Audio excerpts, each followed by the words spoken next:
Welcome to Self Perfected.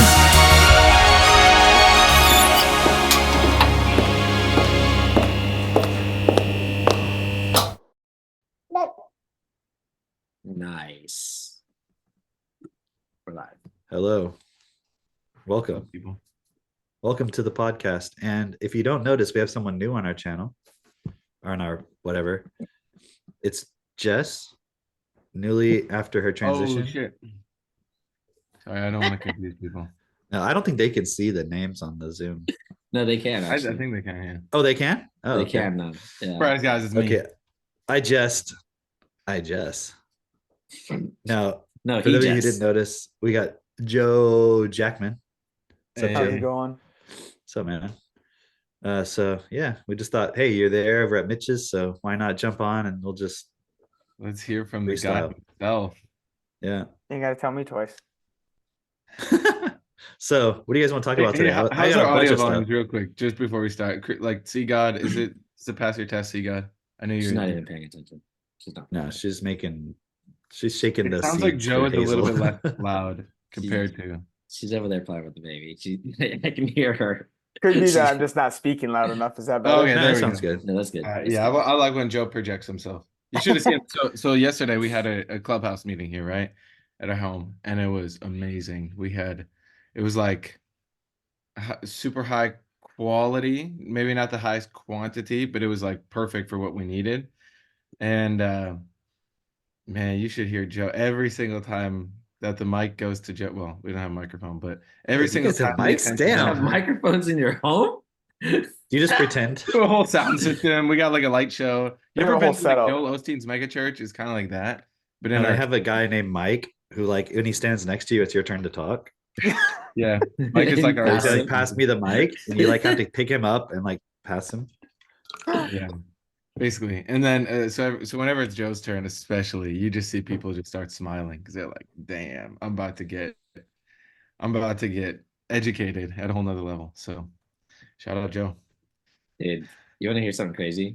Yesterday, we had our clubhouse, and we usually have it like in the downtown area here. And every few weeks, there's some event that happens that like there's a parade that's crossing the street, or there's something Pandemic, like exactly. So every few weeks, like we have to find some way to get into the city because we don't check and see like, oh, there's the parade for the I don't know The alligators. the alligator parade. Yeah, Alligator Pride Parade. alligator pride parade. Exactly, which is very important here. Or Disney. We have a strong alligator. You have like pride. those Disney, it's like Disney World basically overflows into the streets, and you got like Mickey Mouse and all that. is that what the A stands for in the LGBTQIA whatever? Yeah, alligator For pride. animal? Yeah, we're part of that. They don't have a C though for crocodile. There's only actually one place where there's American crocodiles, and that's in the Florida Everglades. Not that you guys cared, but I figured I'd let you know. So anyway, what I was saying was I don't know what you mean by because we got lots of crocs in Texas. No, don't do it. No. Cameron gave me some Crocs one time. Did I? Did he? Wow. I still have them. Without Wow. him even knowing. They exist When in did your I give home. you And Crocs? they're not chewed They to, live in my garage. to bits. Oh, Did I okay. leave crocs at your house? It sounds like it. No, it was literally a wedding gift.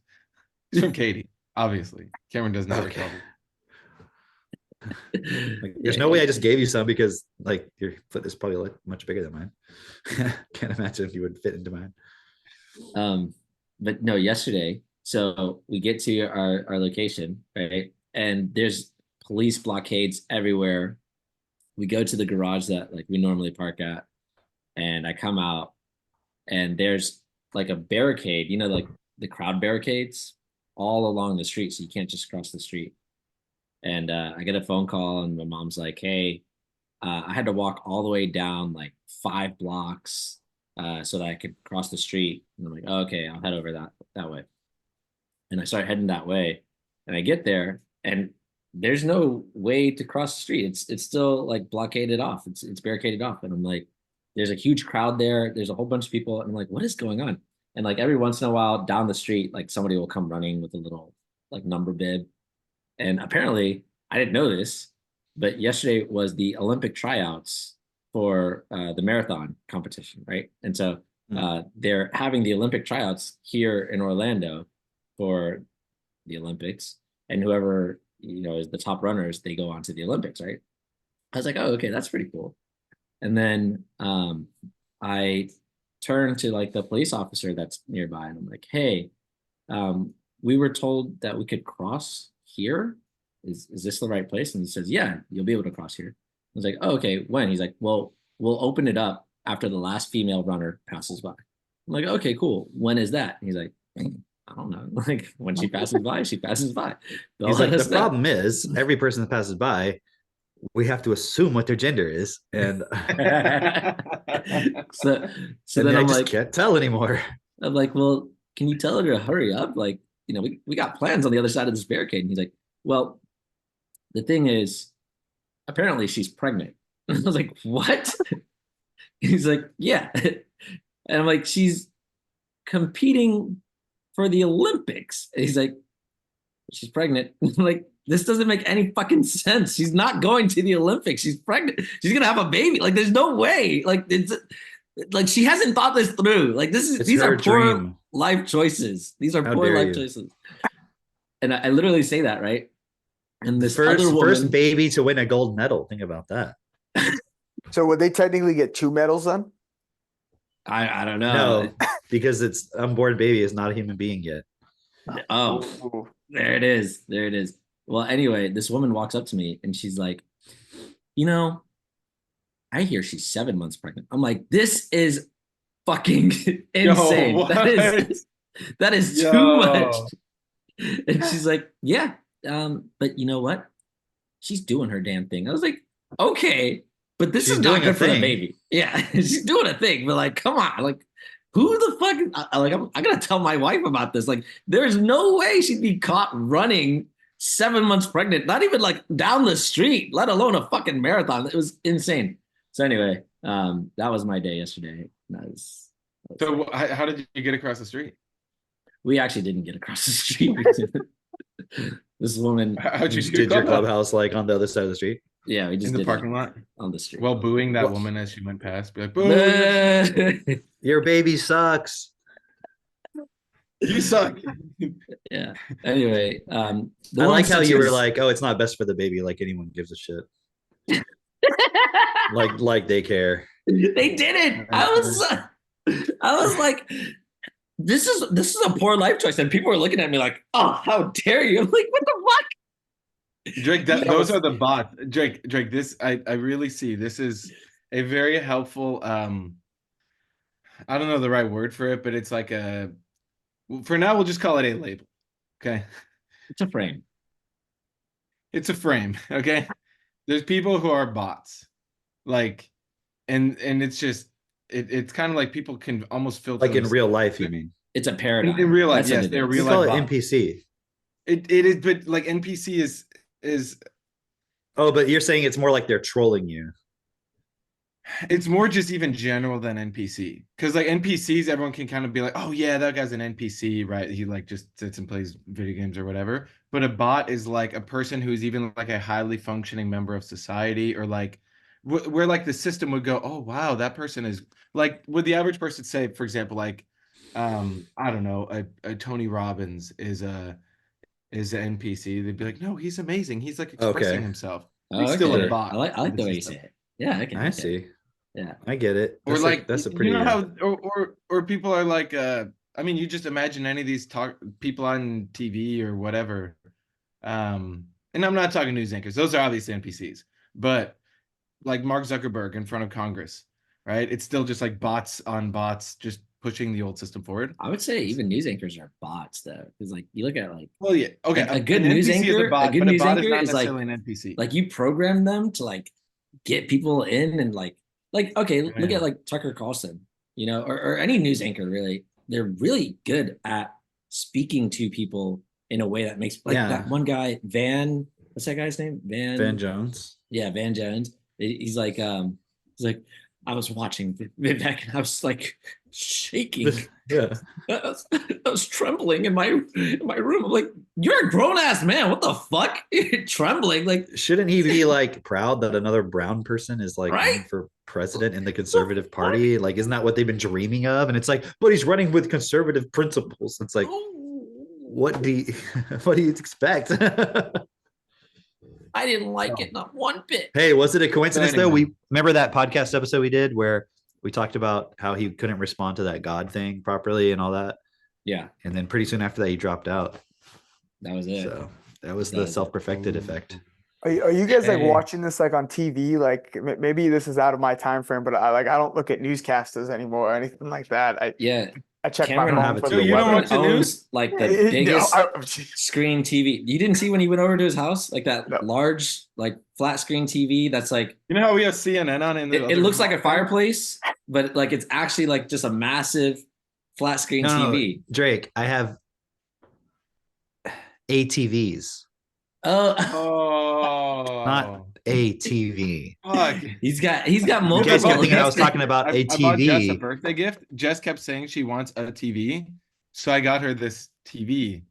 I didn't realize she meant a TV. She just, yeah, she just Because we wanted look to forward to Canon her Outlander. birthday so much, and it's like the most important day of the whole year. So we got really amped up about it, and I got her this TV, and I was gonna give it to her, Nice. Whoops. not realizing she probably wants an ATV Yeah. because she's also Hey, pregnant. so that's why she wanted us to go clean the woods in the past. She wanted an ATV, not Exactly.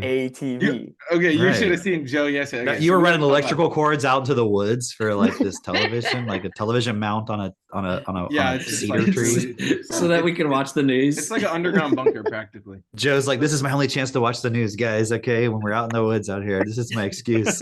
He's like, put on Makes some sense. Van Jones. Beautiful arrow, all the cords around, just enjoying the Yeah. view. Yeah, as Yeah. a nature. So Joe, from your perspective, right? How was the clubhouse yesterday and kind of that whole experience? And yeah, I want to hear your take on this. Were there any random marathons or pregnant Yeah, women did you get running? blocked There on the was a road pregnant here? woman. There was a Well, pregnant hey, woman. you just mentioned Jess is pregnant. When is she doing her next marathon? or is she gonna go to what was that, I Christine? think that Like, was Jess yesterday because she wasn't here. Oh. For, is she gonna go to that fashion show? Did you see that? The there's that influencer, the ballerina farm. It's like, okay, listen, I know all your wives watch You it. said the word influencer. did you say ballerina farm? yeah. Like think about it though, like the newscaster thing, like you were saying, Joe, like you don't watch the news, Mhm. but like that's the new newscasters, influencers. Yeah. know what I Like, mean? except It's they're just like not the actually next- news. Well, Not see, like, news. and even with that though, I'll say, I don't know, like my mom's one of those people that she believes everything she reads off the internet, and like for me, like, Well, you should. no, Yeah. literally, like Abraham my, Lincoln said you should. Hey, I let me read it tell on you the that- internet. no, man, Perfected my is the best mom group is- ever. listen, Believe my it. mom is literally like she's seen But on when you say TikTok everything, or- what about no? I put stuff on the internet? Let me tell you Yeah, something, man. Does she believe the Bernard quotes too that Cameron? So put she up? believes all the Destiny articles? She's been reading those? He said, She goes on the So- internet. So she told me about all that stuff because she was worried. Her and my grandmother were worried about what kind of group I was in. So they were like trying to like talk to me, but like literally, my mom's at this point where like she's seen on the internet that all meat is bad for you or some shit, and literally she's done eating meat. She literally has just been eating like rice. Klaus Schwab is like, Like- it is complete. We have Joe's mother on board with the plan.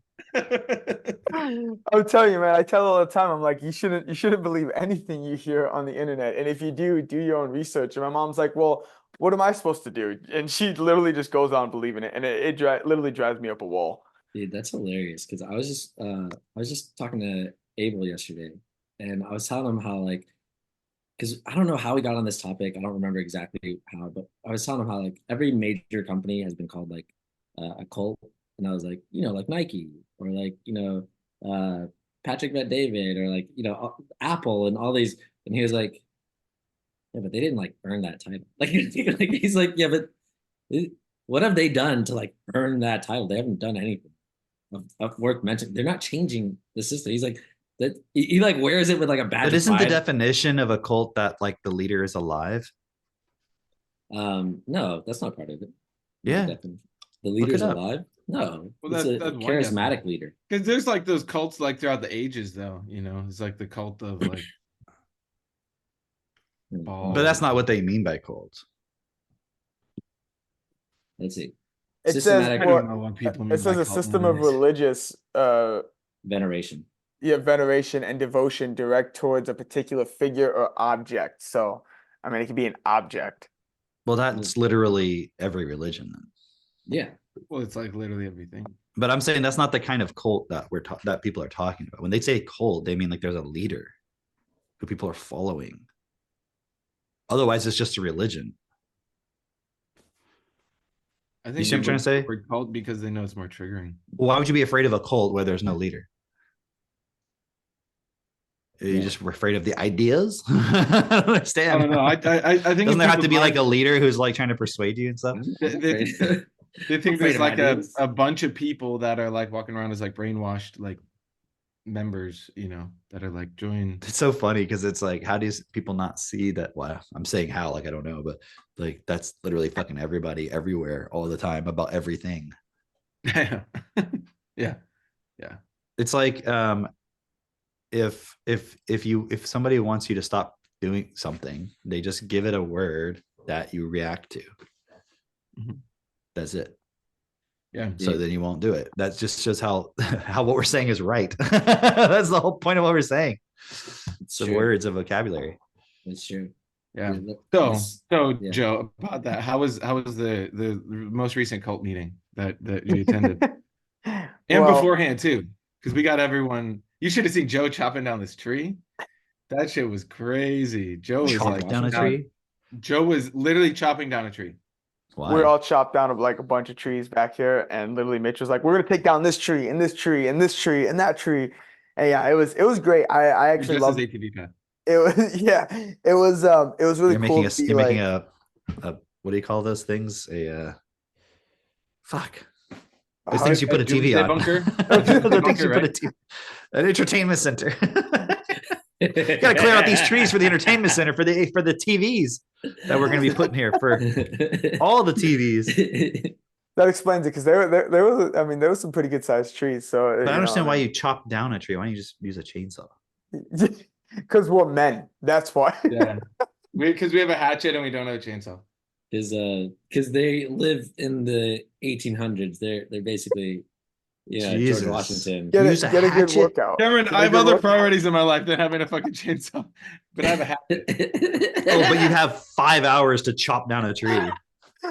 No, okay. We have this. Actually, I awesome can imagine it wouldn't take that long. Actually, No, Well, I mean- okay. It's a pine tree, and then there's another tree that was like growing into it, and Yeah. it took 12 minutes to chop down this tree. It was not a big tree. I think Okay. Cameron's like everything's bigger in Texas, so he's like, Yeah, it wasn't like a log, Cameron. It wasn't like this big old thing. It was like that big. I if it was this big around, I'd be getting out a chainsaw. One of the chainsaws. Well, that's why I just invited Joe and the guys over to our cult meeting. I was like, hey guys, we're gonna have Well, this that makes cult meeting, sense. but I actually just had him do this work. Literally, you can only imagine it. There was like 5 or 6 of us out there, along with the children. We had Aristotle and Milo out there, and we're just chopping down trees, making a path. And I thought it was really cool because it's like Crazy shit. I thought it was really cool because like Milo got to experience it and like see, and he thought it was like really cool. And like Pedro was out there like an Aztec warrior, no socks, no shoes, no shirt, just pants, walking around with a service. hatchet. No, I'm serious, man. He was out there. Again, he didn't learn from the last time.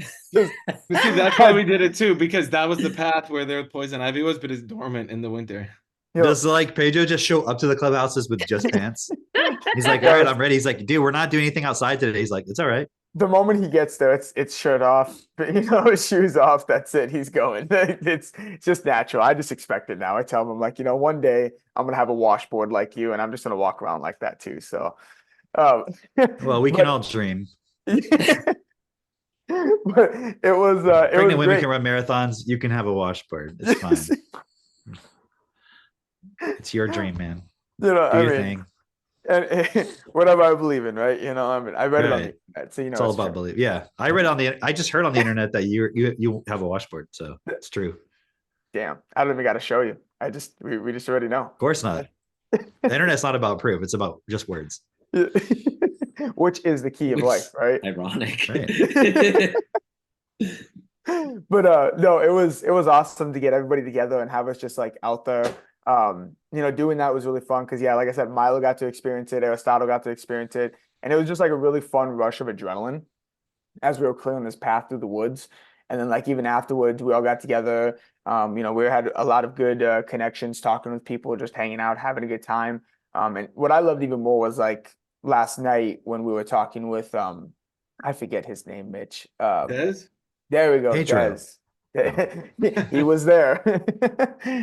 We were there and we were just talking. And when you get past like midnight, it's like really where a lot more fun conversations come like out because everybody's like, we've been playing killer all night. And then like, we're all just sitting there like, oh, like that was pretty intense. And conversations really start flowing. People really start opening up. And I think that's great because it was like, we were able to get a lot more serious and not necessarily like, I mean, like serious talks, but like, just more in-depth conversations of understanding of each other and just kind of helped push the picture of what we're here to do and what we're trying to do. So I thought it was awesome because it was great. It's always fun when I come.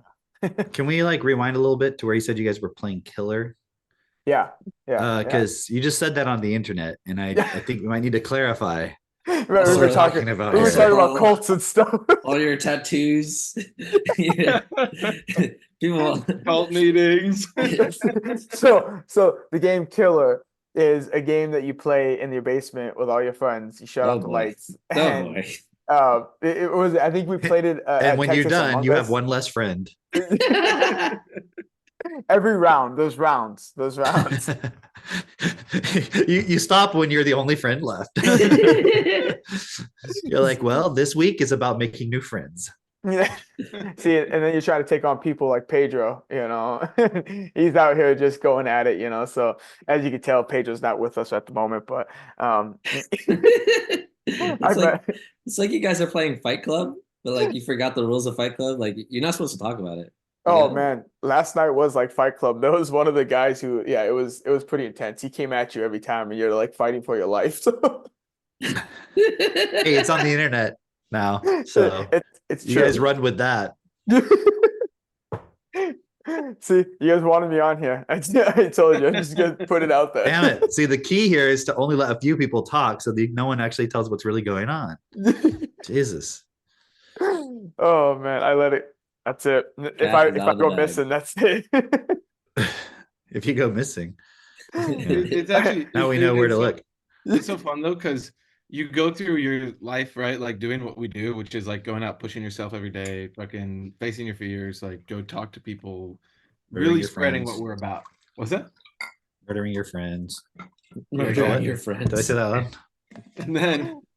And then because it's like challenging to do that, right? But then y'all hang out on, let's say, Saturday evening and you like have great conversation. We had like proper structured like clubhouse talk as well. And then you like play these games and you're like in it. Like when you're playing Killer, you're literally in the basement with all the lights off and it's dark as fuck and it's like Oh, you guys scary. actually play it in your basement. Actually, yeah, and we literally I thought you put were on like the Saw. joking around, but I forgot you have a basement. You don't have and this. we No, put on no. the Saw music soundtrack because it's good. Actually, we had to stop doing that because Jess was playing. She's like, we can't do it, so we just played Western music instead. And then, But it's okay for a pregnant lady to run a marathon and not get a right, blood the pressure up for pregnant a lady child was or playing nothing. Killer too. Wow. But it's fun because in those moments you're like fully locked in and you're not like worried about anything. You're not, well, you're worried in like a fun way. You're worried like Joe's going to literally murder you, but other than that, other than those trivial worries that one might have, it's so fun though because you're able to just like let go of everything and just fully like have fun. Fight for your In this survival, game, yeah. right? It's like I don't know, Mafia. It's apparently some game like it or Among Us. But you go around, right? And it's like someone like kills someone, and it's all like funny, and then you go upstairs. Can we be clear? We put the quotes. Yeah, they're Like it's all quotes. fun and games. You just kill somebody, it's not a big deal. It's all fine. Okay. You're sounding The more kill and is more you have to elite just every touch them week. on the neck, and then you can't let anyone know that you were the killer. Then you come upstairs and everyone votes for who they think was the killer.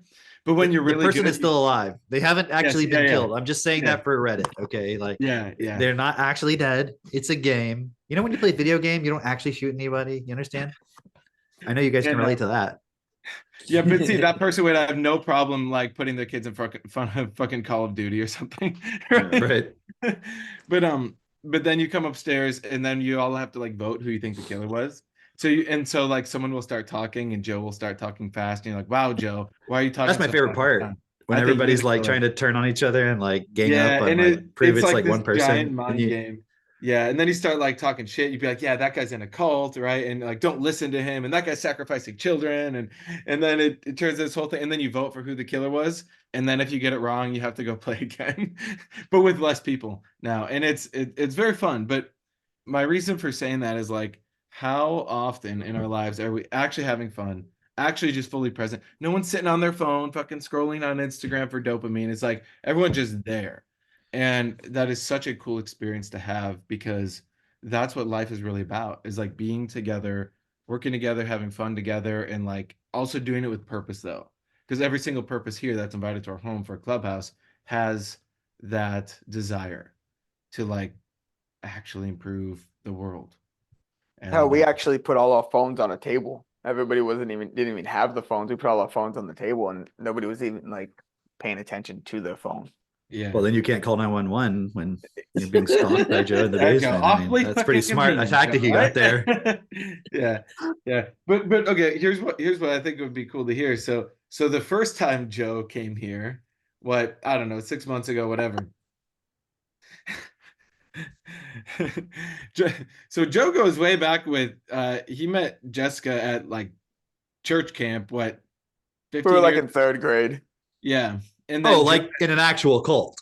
yeah. So you were like actually in a cult. Okay, got it. Thank Literally, you. we're there literally indoctrinating kids to believe We in were our- there for like a Really week. brainwashing you Yeah. to believe like somebody's gonna like go in, you're gonna some other fucking dimension when you die, where it's like a And free for all someone can take buffet, all you ultimate can eat. Like, responsibility, and you gotta like sing these songs to like basically brainwash yourself to not. You got to give up. memorize a book too. They make you memorize Right. verses out of the book. But you're literally what- worshiping a human who was like here on earth, a human being that was walking around claiming he was God. I Yeah, mean, but Cameron, that one's got more high. but if stakes. I do it, like everyone freaks out. But Joe has followed what we've been posting on social media and stuff for a while because he lives 3 hours away, and AKA believing what you read on the internet. Great job, Joe. Way to live the example for your mom. well, what's funny is because Jess made that post back when we all made those like complaint posts about Technotutor. That sounded like it was the one that got Joe. You can tell the story in a second. Oh yeah, that's right. I remember that. But because Cameron, you texted me, you're like, hey, this guy Joe like asked for more info on the TT website. You should call him. Here's his number or whatever. And so I did, and we met up from there. But it's been really cool to see how Joe has just taken it on. So I don't know, Joe, you want to just narrate a bit of that for the audience of like, Yeah. the first time you came here. For You example. know, here's the funny thing. When you brought up the first time I came here, I thought you were going to talk about the time. Like I thought you guys were going to kill me in my sleep because you Well, guys, that invited me. that part too. Yeah. Wait, So you like, actually thought that? no, like This 100%. we like, didn't even play killer the first time, did we? No, Oh we wait, didn't. hold on. Just back up. Explain your thought process. So Yes. literally like the way I was always like programmed in my head was like I couldn't, like when I was a young kid, I didn't stay the night at people's houses. I didn't like that because I always thought somebody was gonna come and kill my family while I was gone. Just because like how I grew up and affiliation with stuff. So like that Like was that like, actually happened to people you knew or kind of in that environment. Yeah. yeah, like so it was a huge like concern of mine, like I was always taught, you got to watch out. And so like I always thought like even as a little boy, I was like, no grown man's gonna come in here and try to kill my family. Like let a motherfucker try, like that was my whole mentality behind it. Jeez. And then like Mitch, I reached out to Jessica and I reached out to the TT website and, Jess is like, yeah, I'm going to get you in contact with Mitch. And then Mitch calls me and me and Mitch had a phone call. And the next thing you know, he's like, yeah, why don't I come meet you? I'm like, well, I'm like 3 hours away from you. I'm like, I don't know if you really want to come to this small town of like 1,000 people and really, meet me. He's like, no, I'll come. We're headed actually down that way during this time and I'll come. So we set a date and, the crazy thing about it was I just had a surgery before I met Mitch. And so You're talking about canes. You're talking about hiking sticks. Yeah. So like I literally had a surgery and I'm open about my surgery. I actually got a circumcision And no joke, it was 100% real. So this was literally 3 days before I met Mitch. I got a circumcision done. The reason I got a circumcision was because I had HSV and it was causing me problems down there. So when Mitch met I don't. me, What is HSV? I don't know what that is. Yeah. oh, it's herpes. Herpes. Oh, okay. Yeah. And so when Mitch met me, I literally had a walking stick bent over like this, going to go meet him in a coffee shop. So literally the first time, but when I went to San Diego was the first time Mitch saw me actually like standing up straight and being normal. And so literally, so like he drove 3 hours. We sat in this coffee shop. I'm sitting there with like an old man in sweats with a with a walking stick. Mitch is there in a nice button-up shirt, and looking all professional. I was like, fuck, like this He's guy's like, gonna- excuse me, bridge keeper. Can you tell me where Joe Jackman is? I will pay whatever toll you ask. You're like, ugh. 100%. 100%. So 'cause my question is, how far into this, when you first met him, did you show him your circumcision? I have it. Still- Oh, Still to The this one- day, he's holding out on me. I gotta hold out on some that cult. one. Yeah. What kind of fucking cult is this? I'm fucking not a full-on cult. Well, see, the reason I'm really open about it was because when I looked into it, I went to the doctor, right? And the doctor's like, yeah, you got to get a circumcision. And just straight, he's like, do you want to do it tomorrow? I'm like, whoa, Well, hold on. Hang What was on. the doctor's last name? it was a name that I could not It wasn't pronounce, like I'll tell you that. Goldstein or anything, was it? No, He's like, also no. put on this little hat, and you're like, what? What's going on? It wasn't Shapiro, was it? No, I Right. think he was like an Indian, not like Native American, like from India. Oh, Yeah, okay. Well, you said doctor, so obviously. Yeah, I mean, come on. hello. And he just made it so casual, and that was I was like, what do you mean? Like, I'm 24 years old and you're telling me I gotta get a circumcision? What are you talking about? Like, no, I gotta go home and talk about this with my wife and kind of settle myself down. So I went home and we figured things out. I ended up going through with it. And it was obviously for the better because I was crying when I peed and it was not fun. But that's why I'm really open about it because when I looked into research about it, there was nothing telling me what to expect. Nothing telling me what kind of pain I'm going to be having in, what kind of situations I'm going to be in. And what makes it worse is I'm an ex-heroin addict. So they gave me hydrocodones, which is fucking just opioid in a pill. And so there was a point in time where I was having to take these and it was difficult because I didn't want to take them because it made me want to, do heroin. And that was really the rough part about it. But anyways, fast forward, right? Dude, hold on. Which is crazy how many people I've heard about. I mean, you see these YouTube channels where they interview people on the street, and there's tons of these people where they became addicted and then went on the streets because they had a surgery and then got opiates. They weren't just whatever the people's idea of a drug addict where they're just doing drugs all the time for whatever reason. They literally had a surgery. I've seen where they're a mom with 2 kids and she's a full-time nurse and has a surgery, gets on opiates, and then is on the street fucking doing prostitution for drugs for years. It's crazy. Yeah. No, 100%. It even got to the And point all you where, did was join a cult. I mean, it's put into perspective. Really. Well, see, and the crazy thing about it was too is so Kayla actually, I had to tell Kayla you have to take these pills away from me. I told her, I was I can't handle it. I was because I'm gonna just keep popping them, keep telling you that it's for my pain, and I'm just gonna keep doing it and doing it and doing it, and it was gonna bring me down a path that I did not want to go down, especially having a son and a wife and being where I'm at. I was I don't want to do that. So Kayla had to take them away from me. We got rid of them. And then I just had to kind of cope with my pain through ibuprofen, which, it's really not any better, but listen, you get cut down though, man. I'm gonna tell you need something for the pain. But it was one of those situations where it was I wouldn't know because they freaking sliced half my dick off when I was an infant, so well, see, I can't remember it. I'm sure it didn't traumatize me at all. And see, my mom, literally, when she found out about this, she felt very bad because she was she didn't want to get me circumcised because she didn't want me to get circumcised because of she felt damn, this is my fault. I should have just did it when you were a baby. My dad told her to, but she didn't want to because it was a Mexican thing where you don't, I don't know, apparently circumcise your children, which I But actually, hold on. It's actually fucked up to circumcise kids. well, and that's how I looked at it too, because I didn't do it to Milo, and that was a huge thing for Right, me. but where the I was reason why you had the issue was because of something else. that, Mhm. and then they had And- to. I'm just being clear for how. Yeah, no, and It honestly, wasn't my because you didn't get circumcised. yeah, no, it was my poor decisions as a young man, and that was kind of the biggest All those seaports that you visited when you were a sailor. I told you, stay on the ship, man. 100%, and so honestly, like the messed up part about it was like when we found out that I had HSV, it was when me and Kayla, it was like the night before our wedding. I cried to Kayla because I was like, I hope you understand, like I've been faithful this whole time, like I didn't do nothing and nothing like that, and so it was a really point that me and Kayla had to work through together for it, because it was it could have, things could have been different, and she could have easily said, hey, I don't want to do this no more, I don't want to be married to you or anything like that, but things, we went through with it, obviously. I'm not wearing a wedding ring just because my fingers get small. When it gets cold, they get small. So this is my wedding ring on my neck.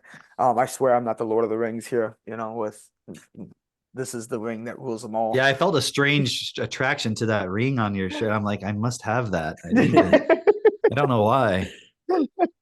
But yeah, Hey, put it on your finger. I want to see if you disappear. just gone. Yeah. But then fast forward, and me and Kelly got through it, and I went through with it, and I met up with Mitch at a coffee shop where we talked for literally 3 hours, just getting to know each other. We didn't even talk about TechnoTutor or nothing like that, at all. He didn't, honestly. Mitch I mean, I would assume the conversation was dominated with penis talk and somewhat. I had to explain. Mitch why just I was like, please so tell me more about yourself. But the great thing was Mitch didn't even give me a presentation or nothing. Once I went to San Diego and I came back, I was like, no, I need this. I don't care what it is. What do I got to do to get it?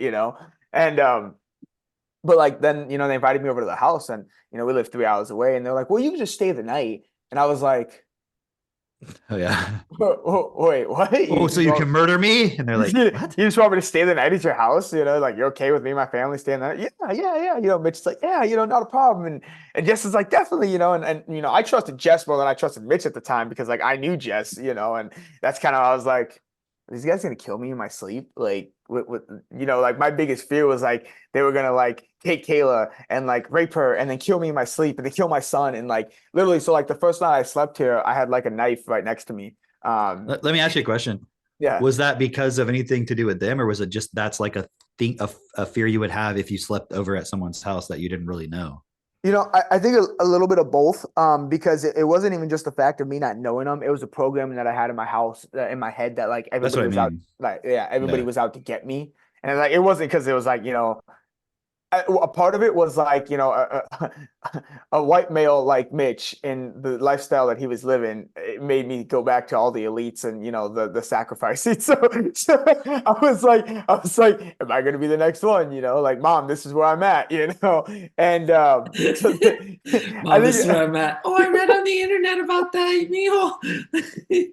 100%. And the thing was my mom knew of Jessica.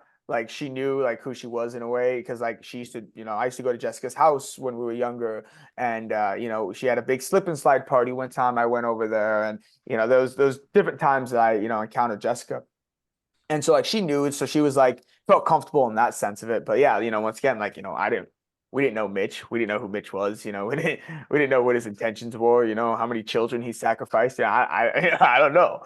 That's hilarious. That's hilarious that your mom was comfortable with you doing a sleepover in your 20s or whatever. Yeah, I give you my blessing to go and do a sleepover as an adult with your family. By the way, I'm pretty sure when the elite select their victims, when they interview them, as they do, and get to know them, and the person tells them, oh yes, I have herpes, et cetera, they don't go, oh yes, you will be a perfect candidate for our little process here. But dude, it's crazy though, because it just how you're describing your thought process, and I see what you're saying of certain things, you didn't know Mitch, he's got a nice house, things like that, so that kind of triggered some of that, but it was more having to do with just the fact of your programming of being afraid of that situation, and you go back all the way to childhood, all the things that led to that thought coming up, and it just shows how it's like people will blame everything on the elite. But okay, let's say that they decide we're going to try to help everybody, just staying the elite. We're going to help everybody. Like, how do they then go and help every person that's like you, who's got this fucked up like mental, where it's like, imagine if the elite's like, hey, I want to come help you. And you're like, what, motherfucker? You trying to steal some shit from me? You're trying to kill me? You're trying to rape my wife? Like, that's how it would be. Like, so even the idea of some savior coming and saving everybody, it's like, look what happened to Jesus. Literally the like coolest dude you could ever imagine was like, I want to help everybody, and they were like, oh, let's kill this guy. Like, you know, like, what? How does that make sense? You know, and it wasn't just the fucking elite doing it, it was all the common people were like down with it. Otherwise they wouldn't have allowed it to happen. They would have rioted. Yeah, you know, and like the crazy thing, like what I've even gone further in my process with is like understanding that like I spoke about this with Des last night because he was talking about some traumas that he was going through and stuff, and a way I talked about it was just like how normal I'm able to talk about it.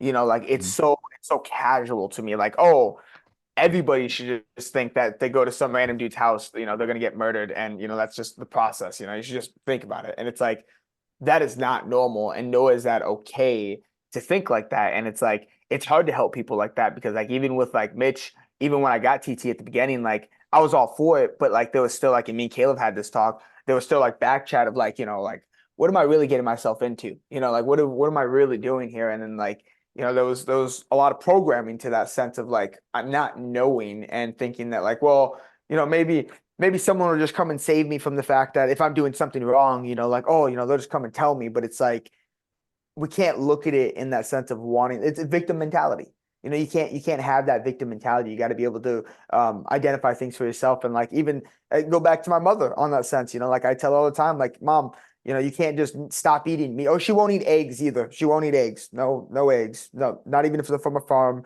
nothing. Like, so, and it drives me nuts because like I tell my mom, because she was like one of the ones like who taught me, like, you know, you're not supposed to believe everything you read on the internet, and, you know, make sure you do your own digging and all this stuff. And it's like, She just straight out of She her hasn't been mind, eating you know? enough meat. I'm telling you. You know, Well, it's actually, what it is, just real quick, what it is everybody's minds are being compressed. And so it's just the expression of that, because, you know, I don't know your mom, nothing against her, but like she doesn't understand what's really going on, whereas most people don't. And so they have all these beliefs and ideas like Jesus and whatever, that none of that's real. And so it allows their mind to just start to go a little bit crazy. And that's what you're seeing in the world. So it's just an example of that. So that's why people have to walk this process. This is not oh, it's just for the cult members. No, this is a universal process everybody is walking through, you know, because we're all the same. We're all human beings. Our minds all work exactly the same way.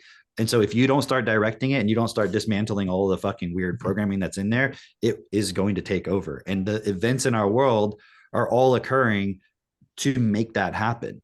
You know, it's funny because people will believe in like the apocalypse and all these things, but as if it's something from the outside making it happen.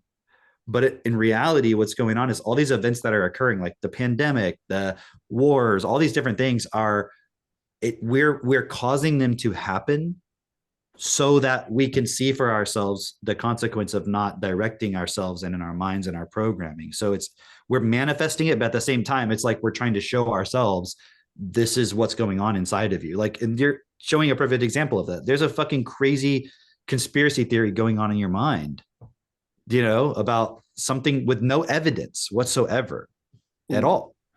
Or like, it's even more crazy is like my uncle, like my uncle is far crazier than all of us put together, and he used to literally sleep with a bazooka next to his bed.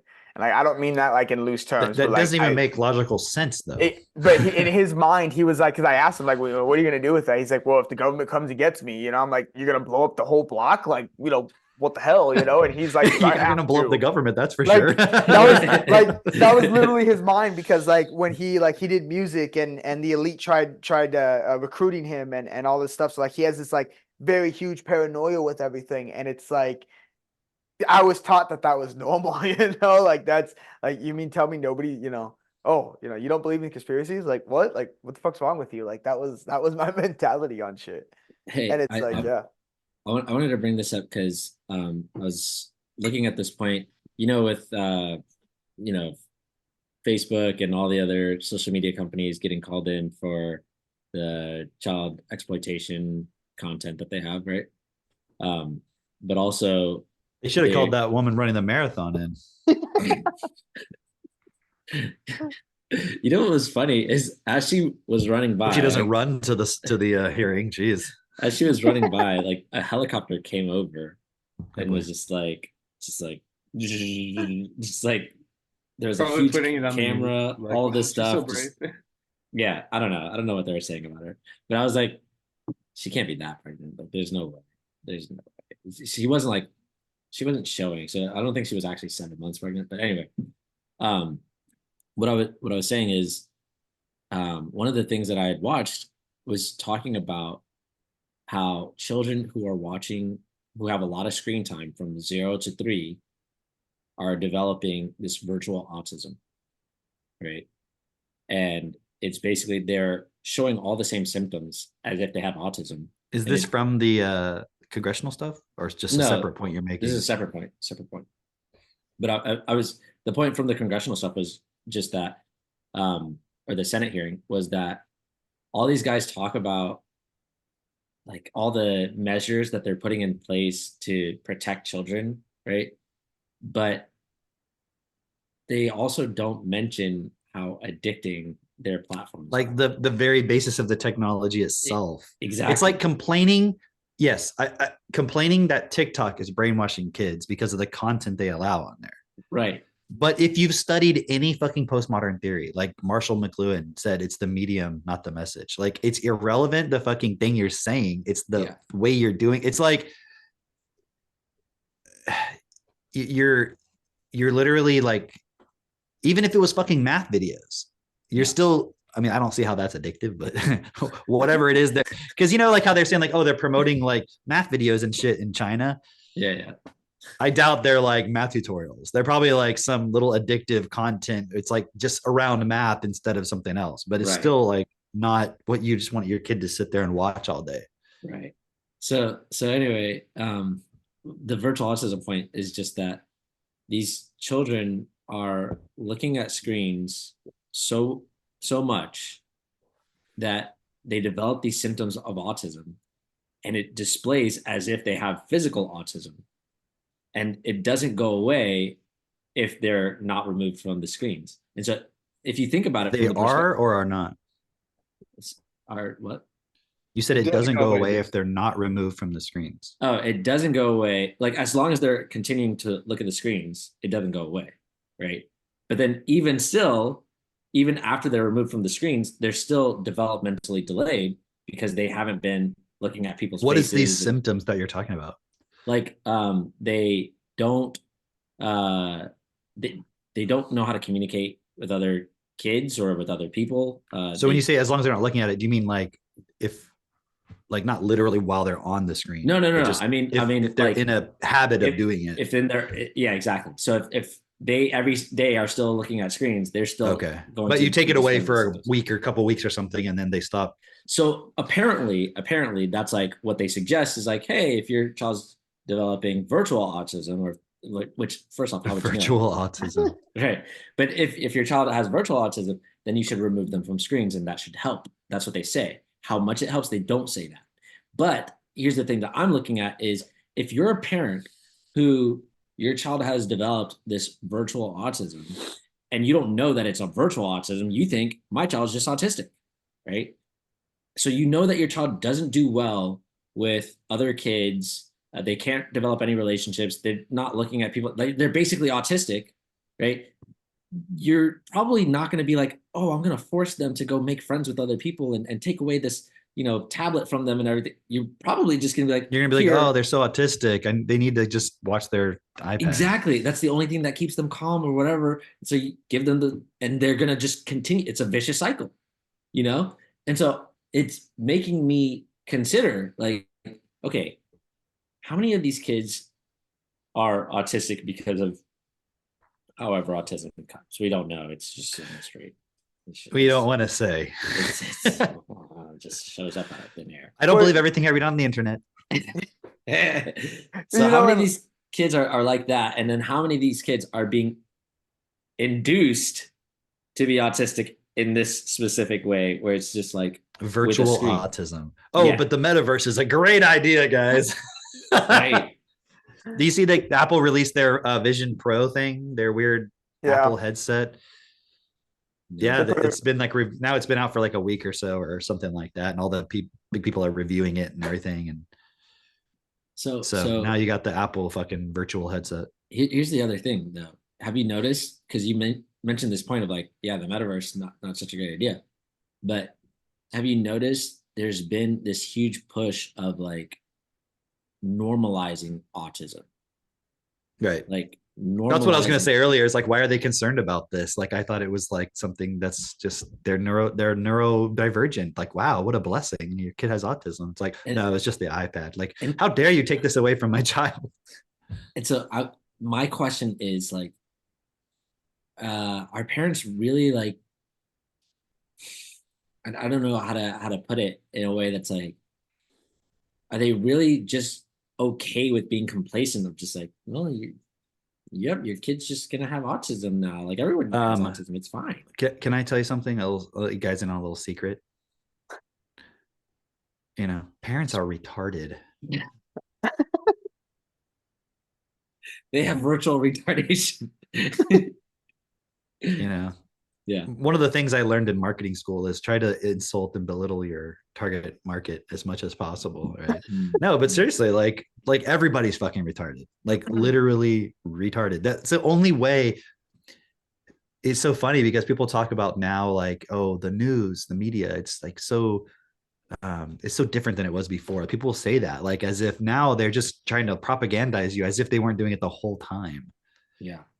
Yeah. You know, it's just now it's becoming a point where people's lives are not working out as easily as before, and so it's just more it's easier to see the cracks now because you're starting to people are starting to question more, you know. I watched this. Did you guys see that video I sent with that girl? She had like some podcast called like the Miss Loner podcast or something No, I like didn't that. watch it. Did y'all watch it? It was just interesting because she's just some like, you know, I mean, she's probably had more views than us, but you know, she only had like a few like 100 views or whatever. It wasn't like a crazy big thing. So I don't know how I get these recommendations, but so she was just like some just random person is my point, right? And she was just talking about being like incredibly lonely. It was an ad actually, Cam, the whole time. Yeah, it might have been. No, she was talking about being incredibly lonely. No. She was like being incredibly lonely.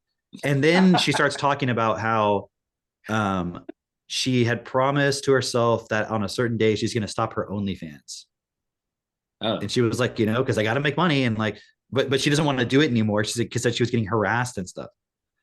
And she just didn't want to do it. And I was like, it just gave me this insight into like why women are doing OnlyFans. I mean, it's kind of obvious, I understand, but the real, yeah, but it's like the actual psychology of it is, it's like women can do anything. Women can make money. Women can go out there and be just like men. And then they find it like, actually, those opportunities aren't there. My battery's on my headphones about to die. Let me just switch it over real quick. I know why they do OnlyFans, because they like it. That's it. Empowering, right? It's empowering. It is, you know, to be a feminist these days. That's how you prove it. Well, think about it this way too. Like, what if it's more of in the aspect of like, you know, most of the time, like men, you know, I guess they look at a lot of women look at men as controlling, like, oh, that man controls me.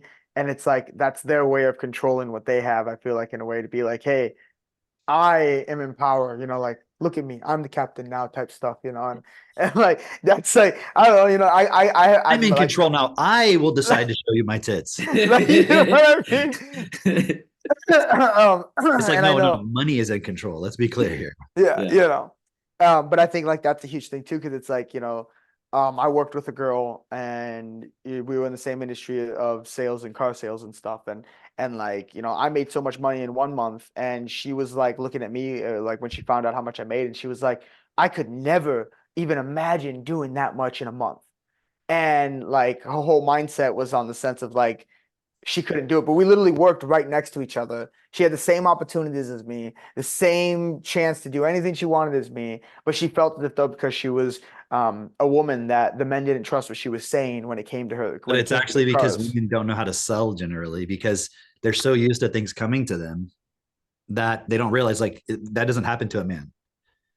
Like, I mean, no offense, Joe, but I don't think you're getting catcalled when you walk down the street. I don't think, Damn. Joe, I don't think that if you, I don't open think it's because everybody OnlyFans- knows about your herpes, but at this point, I think the whole world will. All right. Okay. So, but guys, just because he said it, don't believe it. Okay. It's on the internet. You can't believe it. It's on the internet. Okay. I don't think you're worried about it, but you know, my point is like, women, so then they go out into the world to work and do all that stuff, and then things aren't coming to them. So it's like, well, how can I make money? Because they've been programmed. I got to be the one that's independent and make the money. So then what do? They turn to the thing that things will just come to them. Okay, if I put up an OnlyFans and talk about it, like people are just gonna, they see my video or whatever, then they'll go and look at my and subscribe or whatever they do, right? So it's just it's crazy actually, because it's literally just getting as many women as possible into prostitution. That's literally what it is. I mean, that's pretty fucked. So as a society, we now think it's normal for women to be prostitutes. We think it's normal for women to go to war and do all that shit. Like none of this makes any fucking sense. And then at the same time, women are complaining that men are terrible. It's like, well, maybe if you weren't fucking like, maybe if you're actually raising your kids and educating them properly, that would be a key to making sure that they were effective men, you know, and not being the independent woman and saying you don't need men and then complaining that there's no father staying with their kids. It doesn't make any, I mean, it's not about to blame all this on the women because who fucking brainwashed them? I don't think it was the women running all the major corporations back in the 20s and all that. Right. Of course, we could go back past before that to, you know, 200 billion years ago, if we really want to, you know, and talk about where it all began, but it's all just a symptom of that, like separation, right? In the beginning. Right. Christine was sharing with me this podcast of this conservative woman interviews a bunch of other conservatives. And she interviewed this woman talking about the war on the toxic war on masculinity, right? And this woman, I guess in her book, is just sharing how masculinity is actually needed. And one of the points that she was bringing up was women's suffrage. And she was saying how which is a terrible thing, by the way. I don't believe that women should. That's what she was saying. We should end women's I don't suffrage, think they should be in suffrage. I think it's such a terrible thing. I think so too. I think most of our listeners would agree with us as well. Yeah. We should end women's suffrage. Just because it's a terrible thing. Yeah, we don't want them to have because to of my empathy. That. Yeah. I never want them to have to experience what they experience when they go to those voting booths. You know what's funny is I think if we went on the street and just, you know, asked just random people, should we end women's suffrage? Everyone would unanimously agree. Like, well, especially if you went to the Black community. Oh, 100%. They'd be like 100% they would think you just meant suffering. Yeah. But it's voting, of course, for those who didn't. Anyway. Yeah. I don't know why you listen to this podcast. but no, so but she was saying how if you go back and you look at how the women got the vote, because there were a lot of women who were against women's voting rights. And if you look at that, you're like, wait, why? Why would they be against women's voting rights? And it was because back then it wasn't that they felt like, oh, I needed autonomy. That's what they were trying to use to sell women. And it's like, you can have your own autonomy, you can have your own thing. But they're saying back then, it wasn't about individuals could vote. At first, it was only landowners and business owners could vote, right? And beyond that, it was the household could vote, right? And so the way that voting was set up was... Well, think about it. We had the Bill of Rights. So yeah. Got all your rights. So what was voting about? Wasn't it just about like government regulation of business and commerce and shit and industry and shit like that? So otherwise, what are you voting about? Like people don't put it into perspective of, it's like, well, I have this right. And it's like, they weren't fucking talking about abortion rights and shit back then. You know what I mean? Like they weren't talking about personal shit. It was all about business and all of that. It's only now that they're able to infiltrate and get into all that personal shit because they have all these women voting and they can manipulate it through emotions. And that's what they were saying on this podcast. Was this woman was saying, like, if you think about it, the smallest unit was the household, was the family. That was the smallest unit. And so decisions were made for the family rather than just for the individual, how it is today. And so now, and she was making this really good point of, if you think about it, like when the father was in the home and it was like he had the vote for the entire house, like everybody had to make the decision together for the household. It was for the household. And there was this idea of for the common good, right? Not just for me individually or for you individually, but for the common good. Versus now everyone just looks out for themselves. No one's looking out for the common good. There's no. Isn't it ironic that we're closer to communism because everybody is more self-interested? Ooh, yeah. Yeah. Isn't that fascinating? Right. Yeah. And also go back to the point about, you know, the women being more emotional and they're able to be manipulated through like the voting and all that. Somebody might be like, well, that's very insulting to say that, you know, oh, women are just emotional and all this. But think about it. Wouldn't they also readily admit that women are more empathetic? Like, don't you think a feminist would be like, yes, men are not empathetic. Like, they don't, you know, like women actually care and all this, right? That's why they're feminists in the first place, right? Yeah. But that's my point, is that can be manipulated. That's the issue. Is like, you can be like, oh, you know, poor handicapped people, they can't, you know, walk upstairs. So we need to make every business install like these really expensive like ramps so like wheelchairs can go up them and stuff like that. It's like, how often is a fucking person in a wheelchair coming to a restaurant? How many times can you probably count on your hand how many times you've seen a person in a wheelchair at a restaurant? But it'll make it, I'm just giving you an example. It makes it like more expensive to run a restaurant, have regulations and so forth, right? Yeah. And now you see how that's being manipulated even further. It's like now you have autistic people, so you can't clap in a fucking theater or something, right? You have to do like this or some shit or whatever they do. You know what I mean? I mean, seriously. You know, Yeah. and one thing that's always drove me nuts is like ADHD. You know, like people expect Having your it? kid to be, yeah, like, well, like, and the way I've always looked at it is like you know, because they say, all right, so ADHD is mainly in boys, right? You know, it's rare chances that it's in females, right? And it's like you put these boys in school and have them sit 8 hours and have to just try to sit. I mean, look, I've been on this podcast. We've been on here for like what, an hour and a half, whatever, and I've been moving like crazy. Just You're because just like ready to get out there and chop some more trees down. I naturally just can't sit still. That's Yeah. always been me, you know, and it's like I had a friend who he was the same way, you know, he just can't sit still. So his mom took him to the doctor. They said, oh, he has ADHD, and they forced down you know, medication on him. And the messed up part about it is the medication they give him it's meth. It's methamphetamine. It's 100% methamphetamine. And it's like you put that in a kid, and if he really doesn't have it, or you know, have it, he gets even more overwhelmed, and he would literally sit there in class and just be like literally, like just you'd see him going like this, like Mhm. just like all the time, and it was Literally just, like a meth head on the street, like going there, like, yeah, you know, and it's you know, like, like, don't, you know, and like don't get me wrong, my buddy, he was a good friend of mine, you know, we lived right next door to each other, and he's doing great now. But like it was one of those things where like he would literally just stop taking his medication and he felt 100 times better. But then like his mom and everybody would be like, no, you have to take the medication, and you have to do it because you're crazy when you're off it and stuff like that. Where it's like, yeah, you train someone to be on meth all the time in the day, and then you take it away from them, they're gonna have some side effects, you know? And it's like, I don't know, I've always hated that because like even like it made me start to like feel about myself, like, well, do I have ADHD? And it like puts that program in your head even more. It's like the whole autism thing where it's like you take away you know, you take away the screen from them, and all of a sudden, you know, they're like freaking out, like, oh, hang on, I got to give them back the screen.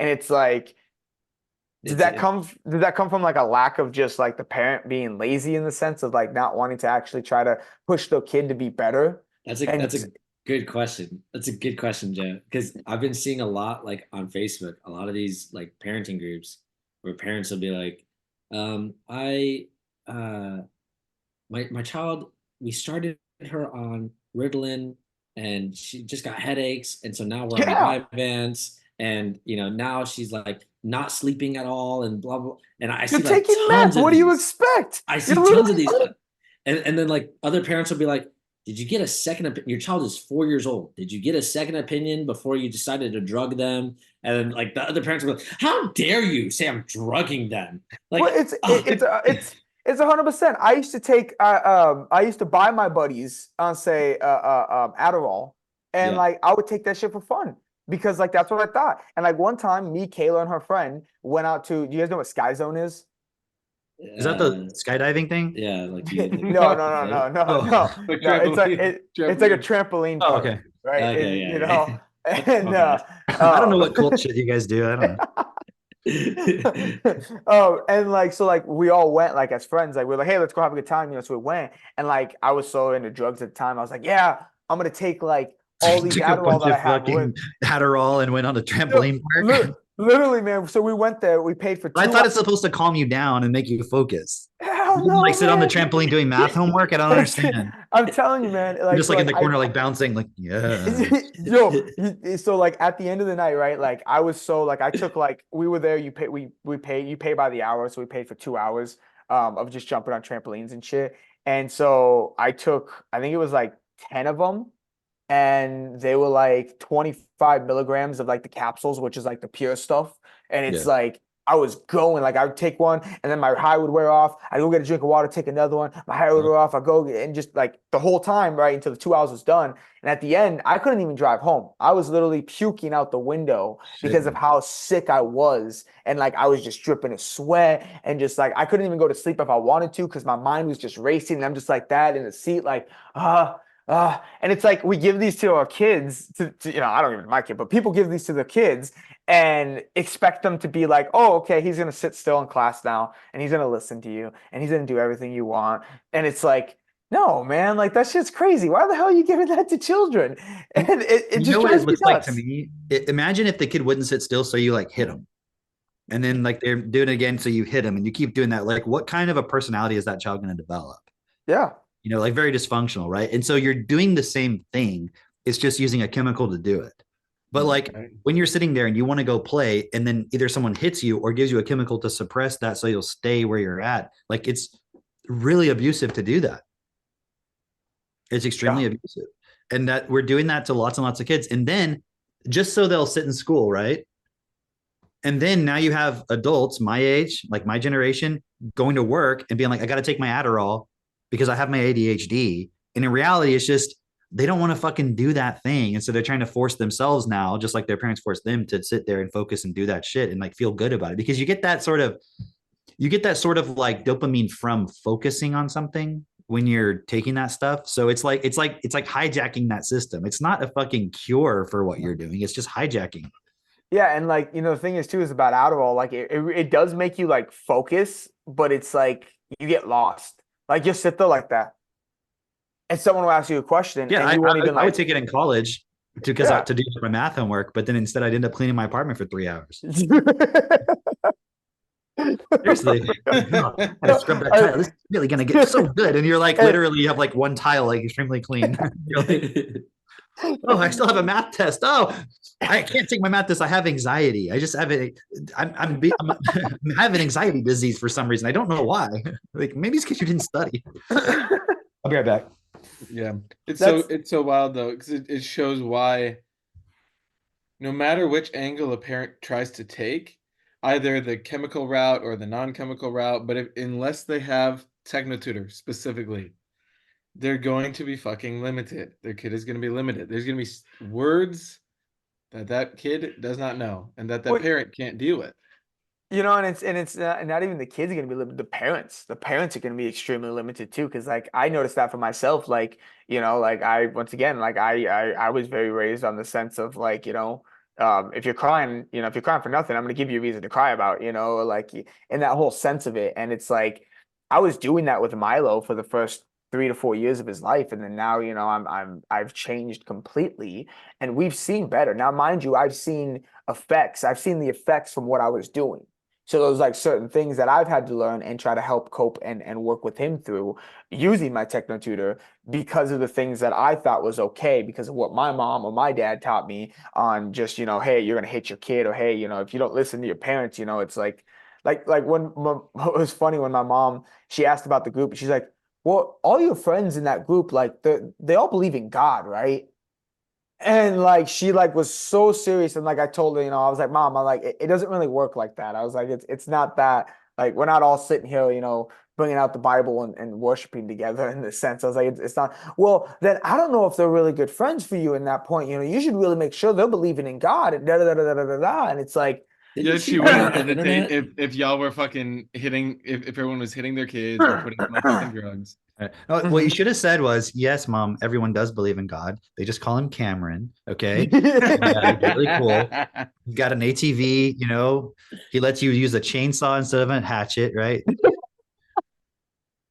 He's a Hey, very hey, generous I God. will. Hey, I'm gonna say this. I like the hatchet. It was really it Primal. got your endorphins going. Yeah, This it cold is got not it. working out too well. I'm really trying to mind control you on this chainsaw thing. It's just not working. Dude, okay, but think about this, all right? All right, so you're afraid of being in a cult. Okay, why? Because they're gonna mind control you, they're gonna force you to do a bunch of stuff against your will, right? Okay, they're gonna abuse you, right? The child sacrifice, right? Okay. But think about this. Like look at our world, okay? You take a parent, you tell them they have to put their kid in school. And you might say no one's forcing you to do that, but you're being mind controlled to do it because number one, everyone's already doing it. And what happens if you're like, I'm not going to do it? Everyone's like, what are you doing? Like, why would you do that? And they give you all this bullshit reasons. Okay. So you are being mind controlled. It's not against your will, but nothing is against your will, right? Unless someone is physically coming and taking you and forcing you to do it, although they do that in some countries, like they'll literally take your kids away from you, right? But here it's like they just use mind control, right? They take your kid every day for 8 hours and go put them in a place with a bunch of other kids their age, which are not necessarily at their same intellectual level, make them learn all exactly the same thing, which is extremely limited. And in many cases is not the whole picture of what you're supposed to be taught, right? Like algebra or something. Okay. And then if you don't pay attention, they put you on drugs. They force you to sit there and pay attention with drugs. How is that not literally a cult? Like if I told you, yeah, okay, Joe, when you come to my place, I'm going to take your kid and put him in this other room for 8 hours and give him drugs and make him listen to some information that I want him to learn. And he has to memorize it and repeat it back to me. Wouldn't they be like, dude, that's a fucking weird cult? Yeah. That's literally what we're doing with kids in school. Uh, Just e- and you could say like, it's not the same thing. Can you guys explain to me why it's not? No, Why it's literally just cognitive dissonance and people can't fucking process it yet. But then they listen to this podcast, they come to Clubhouse, they'll start to see more and more, oh wow, this is actually the fucking way forward. you can only stay at someone's house so many times without being murdered in your sleep before you start to say, Yeah. maybe there is something to this. Maybe it's not what I thought it was initially. Maybe they're not gonna murder me. It's like you guys, I know Maybe Drake they and- actually fucking care and they have tools to change because it changed their life. Then you change your life and then you spread that so we can actually stop fucking sacrificing our kids to the system. and honestly, like, I mean, you can even take it a step further. The school system even go like to where I grew up in gangs. They take these kids, they put them on the street, they give them drugs to sell, and they teach them how to sell drugs. Then they give these kids a gun to protect themselves. In reality, then they get sketched out because half the time they're on drugs, and they end up killing somebody just because they were sketched out thinking that they were going to get killed because they thought they were going to get robbed. And it's like it's the same situation. You're trying to teach this kid this lifestyle that's not needed for him, and it's abusive to them in the sense of what they're trying to learn. So it's like, without once again without tech and tutor, the world's fucked, to be straightforward. I mean, that's and it took me, because like I watched Mitch and Jess, like I watched the whole like dynamic grow. Like I was always like friends with Jessica, so like I always seen like her post and like always seen like where they were going, what they were doing, and stuff like that. And I don't know why her post always came up more frequently than other people's, but it's just what it was. And that was when and that's when I seen the whole situation, and I went out and reached on it. It's like, yeah, this group has not only changed my life, but I look at it as a lot more in the sense of saved my life too. Because like the path that I was going down, the path that I was thinking about, I was still just going to be the hamster running the wheel and just continue doing the same thing, not making no changes, continuing abusing my kid, abusing my wife, all in the sense of it. And it's like now having the proper tools. We were just talking about this last night, even, having the proper tools for me and Kayla to be able to communicate is huge because it's like we used to literally sit there and scream at each other for hours. So like 1, 2, 3 in the morning, and then I'd have to wake up at like 6 and go to work after we just spent this whole night of just yelling at each other. And I'd wake up like literally like sick to my stomach, and like it sucked. And it was like me and Kayla, it's funny, we look back and we laugh about it now because it's like we were seriously yelling at each other about the same thing, but we just could not comprehend both of our point of views on the words that we were using to talk to each other. So like it just got us frustrated. And like I was always the person at the moment I get mad, like the moment I get frustrated, that's it. I'm screaming, I'm angry, I'm yelling like, no, you don't know what the fuck I'm saying. And, like, you just don't get it. Like I used to throw that shit at her all the time. And it's like now it's even more like I look back and I'm like, God, I was a piece of shit. I said halt. She's like, I'm saying stop. Just You're like, no, halt. 100%. Can you talk a little bit about that too, of how you have seen yourself change from using TechnoTutor and doing the self-forgiveness process? Like, how does that show up in your day-to-day? Because dude, you fucking took on TechnoTutor and basically ran with it. Like I just for a little context too with people, when I first met Joe, I actually met him at a coffee shop. I was hunched over. prepared. What was that? I was hunched over. Yeah. Like I was prepared to properly show him TechnoTutor and everything, but I was like, I want to know this guy because he's basically telling me, okay, I grew up in gangs. I got a wife and a kid. I want to homeschool my kid, but I'm like, I don't know. Like I have made the error in the past of selling TechnoTutor to one guy in particular with schizophrenia, and so a Hey, lot of Mitch, the was Joe the guy when you had called me and asked about whether you should do that or not? Or was that somebody else? I don't. Because I remember one time you asked for my advice on a point like that. It doesn't really matter, but It could have been, but yeah. So as a TechnoTutor distributor, right, I have a responsibility to get this tool and this process to as many people as possible. However, in that process, I've learned because I've had some people that have got TechnoTutor were not stable. Then they like, I literally now have to ask people like I have to do my digging to see, are you actually stable enough, or are you just going to become some spiteful fucker? Because like a not lot of actually that, use it, not actually be right? self-honest. Just Because we have like probably like 6 haters total, and the rest are fucking bots. Because you know I what's made interesting, political dude? posts. I just want to add this real quick. Like, we don't want people who just want to follow and just want to be mind controlled and just want to believe shit. Like Yeah. there's so many people They're out the there worst fucking literally clients. like, there's people out there who are very unstable, like schizophrenic level unstable, who literally just want to believe something's magical. And we're like, that's not what this is. This is what it's going to take. This is what you have to do.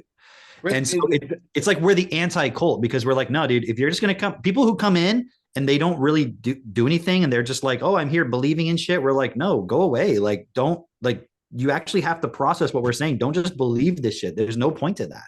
Right. So that, because I had made that mistake before, and now yeah, one of these fucking haters who thinks Cameron and Avery are somehow racist, even though Avery's black and Cameron's white. Like it's just, Well, I tolerate it. but it's like you will have these young men who are fucking no purpose, and they're sold on this idea of law of attraction and everything, but they're also really unstable and they're smoking weed and they're not honest about it. So then they come in, they think TechnoTutor is this magic pill, and then they get challenged, and then they go, oh, and then they go off to some other thing. But then some of them will become very spiteful because you challenge them, and TechnoTutor is not fucking free. So of course it costs money. And so it's like that is the balancing act I've learned. So by the time I met Joe, I was like, okay, I want, as much as I am here to support Joe, I also just want to make sure that this is going to be a good fit too, and that Joe is going to take it on fully. And also, I'm like, dude, this guy's been in fucking gangs and stuff. In the same way, Joe's like, this guy might kill me. I'm like, I can't also piss off this dude and his wife, and now I got some guy who, could be a threat to me and my family. So it's kind of like this mutual thing. And so, but that's also where I met with Joe for 3 hours. I was like, dude, I'm just gonna be completely fucking authentic with this dude and just see what happens. Because I had a strong sense to him, like, this guy seems pretty fucking cool too. I think it's just gonna be a process of us understanding each other. And then he came to San Diego, and that's where I think too it really made it real, where you're like, oh wow. So anyway, Joe, if you could just narrate some of that story too, of like how you went from then like skeptical to then like San Diego understanding things, and then how that has progressed, and especially how that's affected you and your family.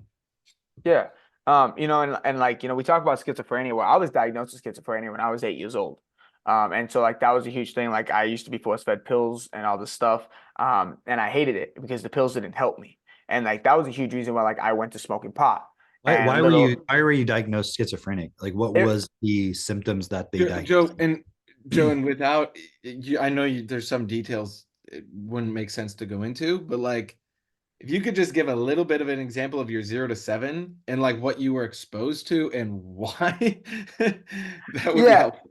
So like, you know, a huge thing for me was like a lot of the symptoms I had was I was hearing voices in my head. My mom would catch me talking to myself like in the mirror in different manners. And like so when it comes to like schizophrenic, shit. there's two different ways where like you can hallucinate things and actually see people. And then there's like a mindset to where you're like constantly talking to yourself, but it's not really you. So like, you know, when you think of something and you can predict what you're going to think of next, you know, and like it's you could think what you're sorry, I got caught off guard there for a moment, but you could think of what you're like thinking of what you're going to say next in your head, right? Like if you have that little conversation with yourself in your head, you can Yeah. predict what you're going to say. Right. I was having conversations in my head, but I wasn't being able to predict what I was going to say. It would just say it, and I wouldn't know where the fuck it was coming from. So And it didn't seem like you were thinking it. It seemed like it was just you were hearing it. yes, 100%. And like that was where for me where it was like, okay, like there's something wrong. I was like, you know, there's a huge thing for me where it was like I'm talking to my mom and I started talking to my family, and schizophrenic ran in my family. My uncle's schizophrenic, the one with the bazooka. You know, it kind of went down a You don't pathway. say. Checks Yeah. out. But it was like it was one of those things like where I started questioning that stuff, and then like I went to counseling, and like my own counselor like he literally told me, he's like, no, Joe, you're schizophrenic. Like he's like, you should be on pills regularly. But I didn't want to be drugged out on pills all the time because like my aunt, who also has like who has schizophrenic, she would take pills and she'd sleep all day because that's what those pills do. They make you numb your mind to where literally you just want to sleep. You don't want to do nothing because it's like when you're thinking and you're doing something, it's such a hassle because you're trying to fight your mind to actually be able to control it when in reality something else is controlling it. And it was like this huge thing with it. So it's like Mitch, you was smart to be like, you know, this guy's stable enough to do it. Cause like there was a point in time in my life I was not stable. And like that was a huge reason why, like, you know, I went to heroin. I did a lot of drugs in my life. I smoked pot since I was about 10 years old, consistently every day. And not just like here and there. I'm talking about wake up in the morning. First thing I'm doing, I had a joint next to my bed. I'm smoking it. Okay. Then I'm going to go smoke another joint, and I'm going to go upon my day, go to work on my lunch break. I'm going to smoke another joint along with my warning bowl that I had. I'm going to smoke that. I'm going to go back home. And before I could be with my family, I'd smoke a joint. I'd smoke a joint on my way back. And one moment I got home, I'd ask Kayla, hey, you want to smoke? We'd smoke another joint. And then before I could eat dinner, I'd have to smoke another joint. And then before I could play with my son, I'd have to smoke another joint. And then after, when she went and put him to bed, I'd smoke 2 joints downstairs, waiting for Kayla to come down. And then we'd smoke another joint. And then I'd finally go to sleep. And like that was like my constant pattern of smoking weed. Like that was I literally got a tattoo of the THC chemical formula on me because I thought that was going to be such a big part of my life over everything. And it's like after like, so, you know, fast forward a little bit, like a lot of stuff that was like normalized in my life was just like gang violence, fighting, murder. You know, I've had some situations when I was 10 years old, a little boy died in the area that I was at under my supervision in that sense of it. And that was a huge thing that sat with me for years. And when I say years, I mean like only so many people knew. And it's like when I went to San Diego, I wasn't even like going. I wasn't even planning to go. I was like, God, you know, it's a lot of money. You know, I don't really have that. I don't know how I'm gonna come up with it. I don't know how that's gonna happen. And it was a huge thing on the money aspect for me, because it's like that's what I was programmed on. My family didn't have money like that. Like, you know, those times we'd move from house to house to house. And there was a time we lived in the back of a Mexican restaurant, and like my parents used to have to stay up at night and flick cockroaches off our face. Just so that we can get a good night's sleep to go to school the next day, or to do whatever the fuck we were planning to do the next day. And so like there was different scenarios that I grew up with in that sense that really made me, I say the proper word is aggressive. I was really like just in survival mode. I was like, you know, no, like fuck the world. What has the world done for me besides giving me a shit stick? And I just had to fucking roll with it. And so like I was living my life with that aggression all the time, all the fucking time. I was angry. I was one of those people, like, if you looked at me like, Cameron, if me and you were walking down the street and you looked at me too long, I'm gonna call you out and say, hey, why the fuck are you looking at me? You got a fucking problem. Like that was like the aggression, the aggressiveness that I had my whole life, and that's always what it was. And so like growing up was very difficult because like I was always fighting. You know, I got jumped, I've got my teeth knocked out. I've been within inches of my life in multiple situations where it's just like, yeah, you know, this is what I was made for. And I was told that I wasn't going to make it past 20 years old, that I was just going to die. That was my plan, that I was just going to die. And so like I had this really fucked up mentality on everything that I was doing. And then like when I met Mitch, you know, like you said, you know, we talked 3 hours in that coffee shop and just talking. Like I'm gonna be honest with you, you know, like I told you guys, Mitch didn't do a presentation with me or nothing. And like at the end of it, like he kind of told me the numbers, and I kind of like was like, oh fuck, you know, that's a lot of fucking money, you know, like that's fucking crazy. But it didn't blow my mind away, because something about it told me that like Mitch was the real deal. Like this, like what he's doing and what he's trying to tell me, it's like there was seriousness behind it. There was something calling to it that was like, it just didn't seem like bullshit. And like normally being in the way that I grew up, I had to have been able to like really like tell like and call on people's bullshit, to be able to tell like, no, dude, you're fucking lying. Don't tell me that shit, you know, like because it was either life or death a lot of time for me. So like when we met and we talked like that, it was a huge thing, because it's like I felt this sense of like genuine, just like 100% real with me. And like that's what I thought was cool. And like the mindset I had like growing up was like very like Mitch, you can never understand what I've been through, because like you grew up in a suburb, and you had a nice house, and your parents were happily together, and you had money to go to college, and your parents were able to show you how to go to college. And like I used to be angry about that kind of shit. And it's like that type of stuff held so much power in me and so much aggression that it really fucked me up 100%. Because like even now to this day, once again, I'm going through my process and I'm finding out a lot of things that that really fucked me up on a lot of stuff. And like a big one was like I had a lot of brother problems, brother and father problems, because like I didn't have like a positive role model in my life. My mom was my closest thing to a positive role model in my life. But for a young man, that's, you know, what, no offense to my mother, she did the best she could on everything she did, but it's hard to teach a young man, especially with this kind of mentality, on how to succeed in life. And so like I always had this like mindset of like, you know, like I gotta just do it on my own. I gotta figure it out. And like when I met Mitch, like I look at Mitch as a huge mentor. I look at all you guys as huge mentors to me, because it's like you guys are a lot of these, you guys do all this stuff that I never thought I was able to do. I was taught that like I will never be able to be nothing more than a drug addict and a drug dealer and a gangbanger, and that's all I'm ever going to amount to, or you know, be in that sense of that lifestyle. That's all that I was ever going to be. So like when we talk about TechnoTutor and how it changed my life, like there's no small words that I could put into it, because TechnoTutor was not only a saving grace for me, but a saving grace for my family, and more giving me purpose in my life, because that was another thing.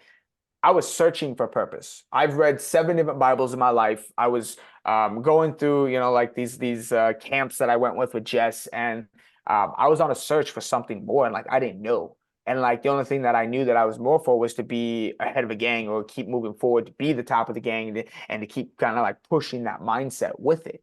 And it's like when I got TechnoTutor, it really showed me a lot more on the sense of like the trauma that I had in me that I didn't even realize I had.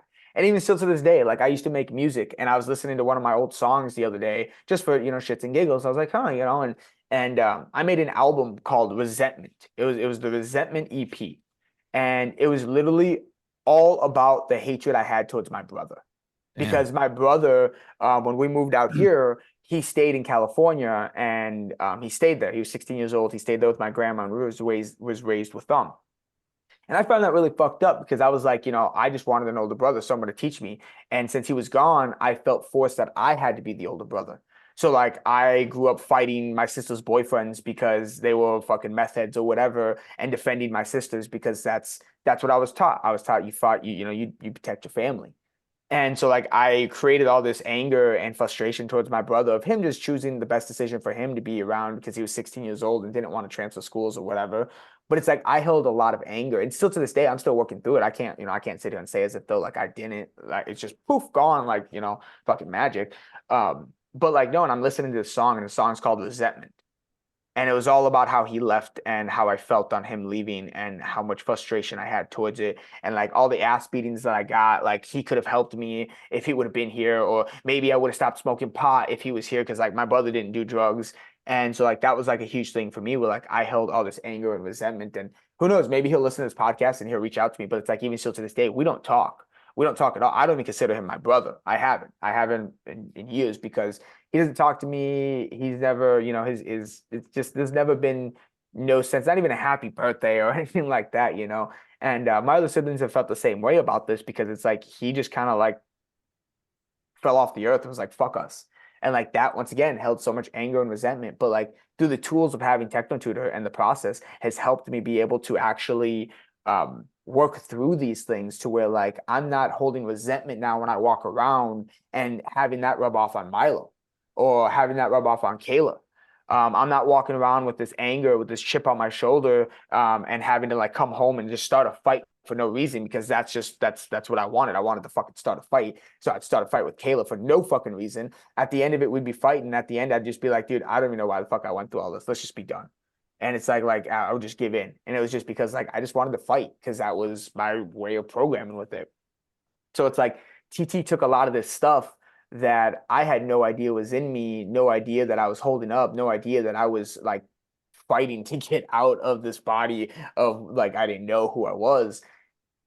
And it worked it to where I was able to actually work the process and become better, to the point where like now I'm able to recognize situations where like, okay, why is this getting me upset? What's the reasons getting me upset? Or like being able to, like before I used to, when I get worked up, I would just have to walk away and go smoke a joint. And I would tell like Kayla and like Milo and anybody around me, like, don't tell me to calm down. Like if you tell me to calm down, I'm gonna fuck you up. Like we're just going at it. Like that was my whole mentality behind it.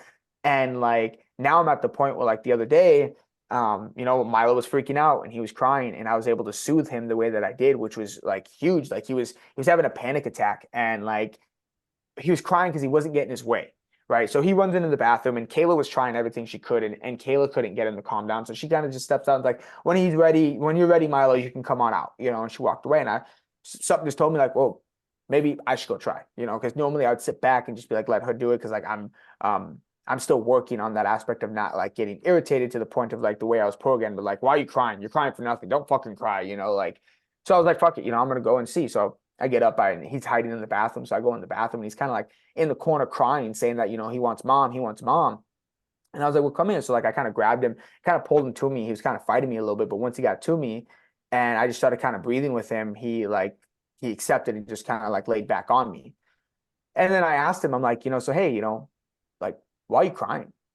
And he looks at me and he's like, I don't know.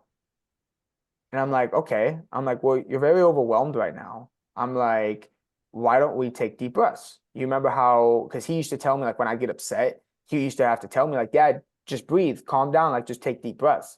Like, and that honestly touched me, because it's like, how fucked up is that I was so fucked up that my son had to try to calm me down by saying, Dad, it's okay, breathe. A 3-4-year-old at the time, be able to tell me like, breathe. And it's like, I just get more pissed off. And so like, I'm sitting there with him. I'm like, you remember how you used to tell Dad, when I used to get angry, that, I have to breathe and calm down. He's like, yeah. And I'm like, that's what we have to do. So let's breathe together. So like I'd sit there and we were, just his back was to my chest, and we were just breathing. And he finally calmed down, and I was like, hey, so are we better? And he's like, yeah. I'm like, do you want to go back out and have fun? And he's like, yeah. So he went back out and he sat on the couch and he was all happy after that. And he actually wanted to do his letters. He's like, Dad, I want to do my TT. I want to do my letters. I was like, perfect, cool. Let's set it up. Give it a couple minutes for you. Just calm down for a moment. We'll put up the computer. Let's get you taken care of. And so like that's what we did. And like without TT, I would have never, ever been able to do that. Ever.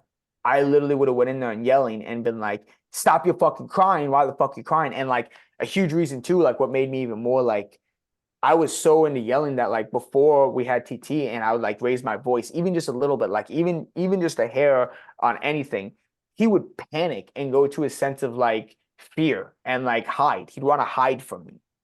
And like that, once again, that really, it hurts me as for one, the young child that I used to be and remembering how my dad was with me, and two, being the adult that I am and being able that I was like, fuck, that's what I did to my kid before he was even 5 years old.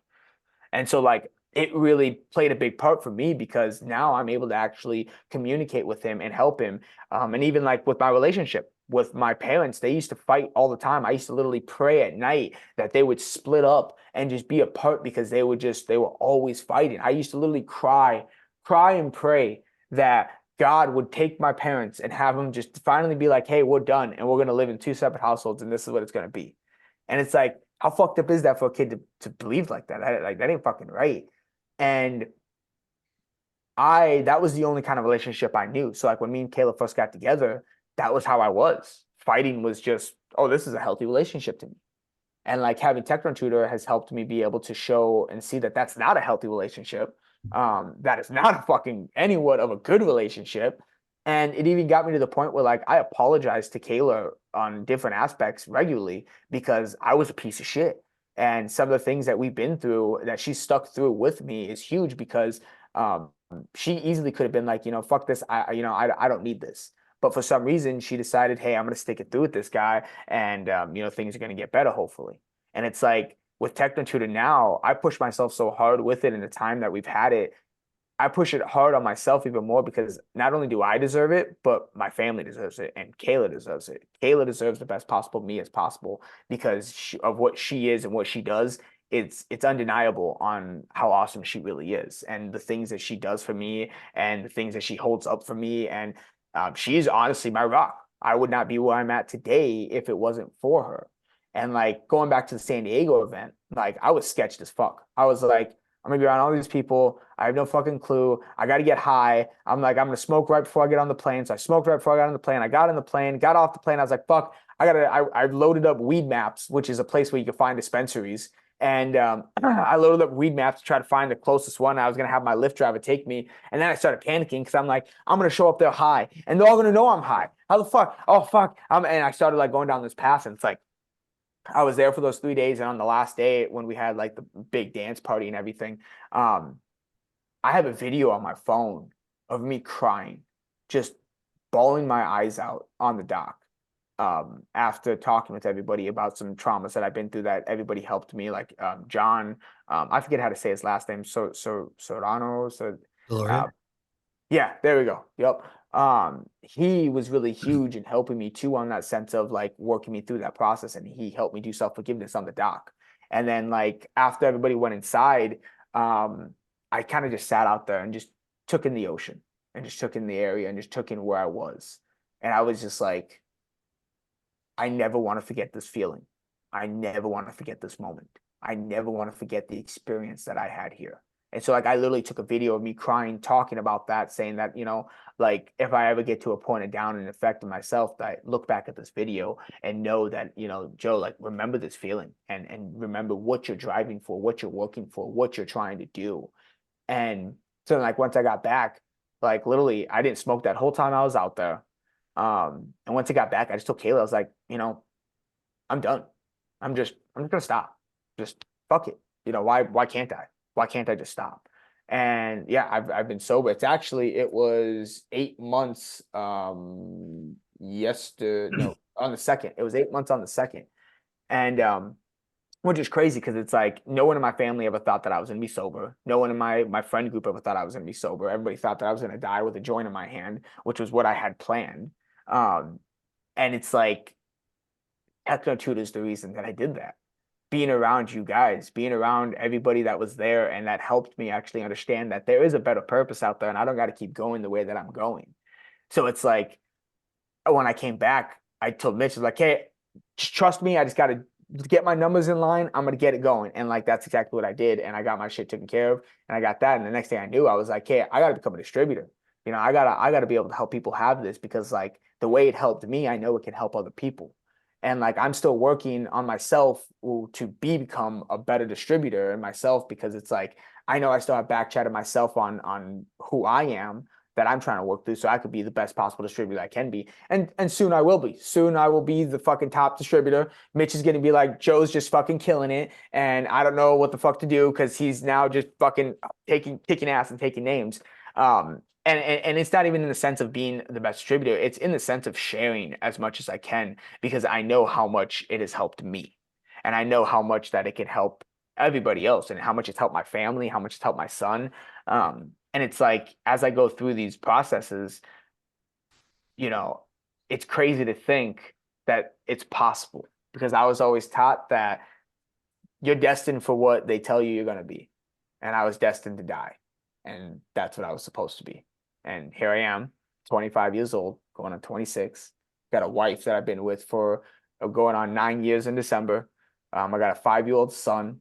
I'm working through processes that I never thought that I could ever work through, bringing up memories to the point that and like right now it's a little rough, because like I'm having nightmares and stuff of old shit that I did, but it's because I'm bringing this stuff up and I'm working through it, and that's okay. And that's what I'm okay with, because it's like, it's all going to be worth it in the end, to see how far I go and to see how far I can help other people. And I think that's something that like we get caught up in, is not realizing that, I'm a distributor. Of course, I'm selling it, but it's not just because like, oh, I want your money. Like I'm Mr. Krabs over here. Like, give me your money. It's literally in the sense of I want to help people. I want to help people be the best possible versions of themselves, the same way that Mitch and you guys have helped me develop, to me pushing myself to be the best possible version of myself. And that term of being self-perfected. I am on the search for self-perfection, and it's not even on a search. I have the tools, I have the guideline, I have the book, I have the map.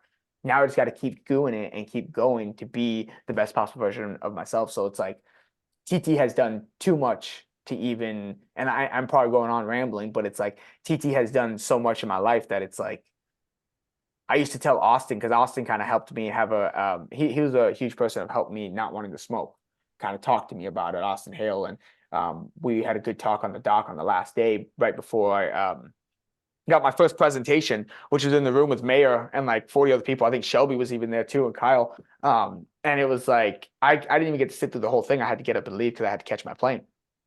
But it was because of your ADHD, right? Yeah, a little bit of both, But it's. I used to tell Austin, like, thank you, like I can't thank you enough, and thank you is enough. That's all you got to say, and it like that pushed me even more too, to be like, damn, for me to help people, that's gonna be the greatest thing, because that's gonna be the thank you that I kept giving to Austin, saying that it's not enough, but the thing that's gonna be enough is by helping people who are like me, the same way he helped me, in the same way I can help somebody else, in the same way that they can help somebody else, and to be able to spread that word of what TT does so that they can help themselves to do what they need to do. Man, that was fucking cool, sharing all of that. One thing that kind of stood out from listening to you, and I'm just pointing this out for other people to look at, is if you listen to like what Joe's saying, you see the self-awareness and like the realization of like, oh, I was doing this, I shouldn't do that, I know why, and let me change that in that moment. And then talking about using the tools and destiny process and all these points, it's not like, it's like, okay, imagine you put your kid in school and you're thinking it's just going to do something to them and then make them this result at the end. And that is the cult.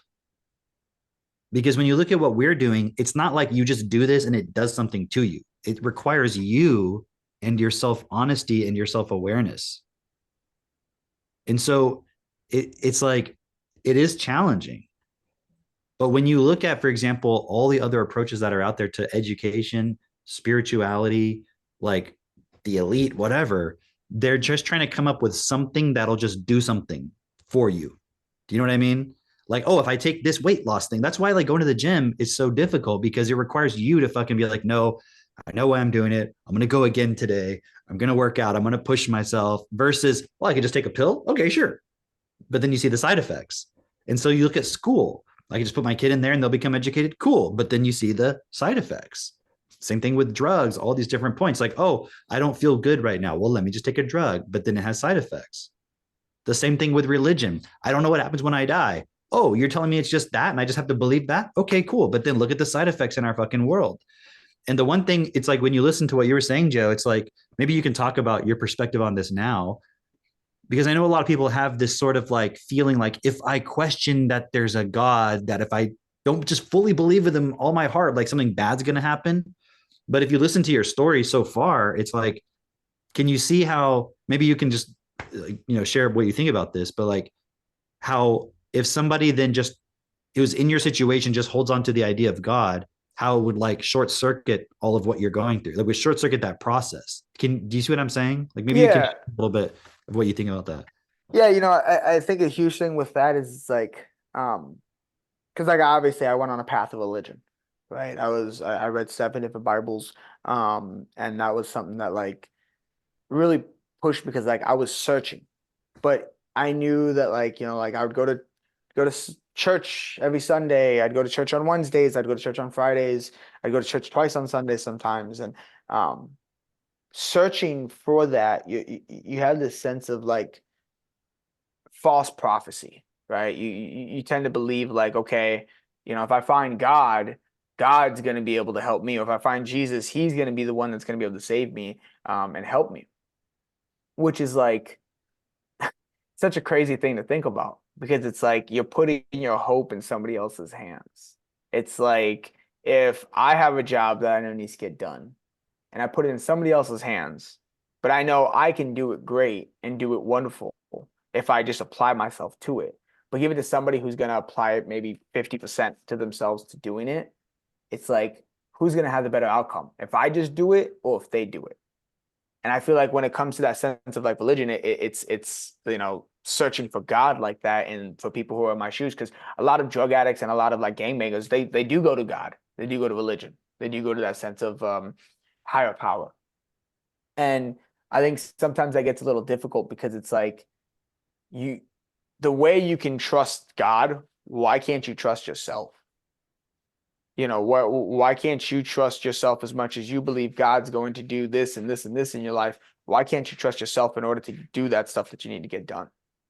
Or to do the stuff that being sober, getting out of gangs, making a better life for your children. You're going to sit there and you're going to pray, you're going to pray, you're going to pray, you're going to pray, you're going to pray, you're going to keep praying. It's like if I sat here and just said red Ferrari, red Ferrari, red Ferrari, and my vehicle outside should be a red Ferrari. Just because I sat here and I said it. It should be done, right? It's the same thing. You can sit there and say it all you want, but if things aren't going to be applied to you doing it, how do you expect any change? And it's funny because that goes back into our mastermind last night, right? Keon said this thing that Mitch said, and it said, nothing will change if you don't change. Was it? Correct me if I'm wrong. Nothing changes. Nothing changes if nothing changes. There we go. Yeah, nothing changes if nothing changes. And it's like that's the same sense of thinking of it. You're gonna sit there, you're gonna pray, you're gonna hope, and you're gonna try to find and hope that you can get sober, hope that you can do this, hope you can do that. I look at hope as a poor man's game. It's just there's no reason there's no reason to have that sense of hope, because you can do it. You can easily do it.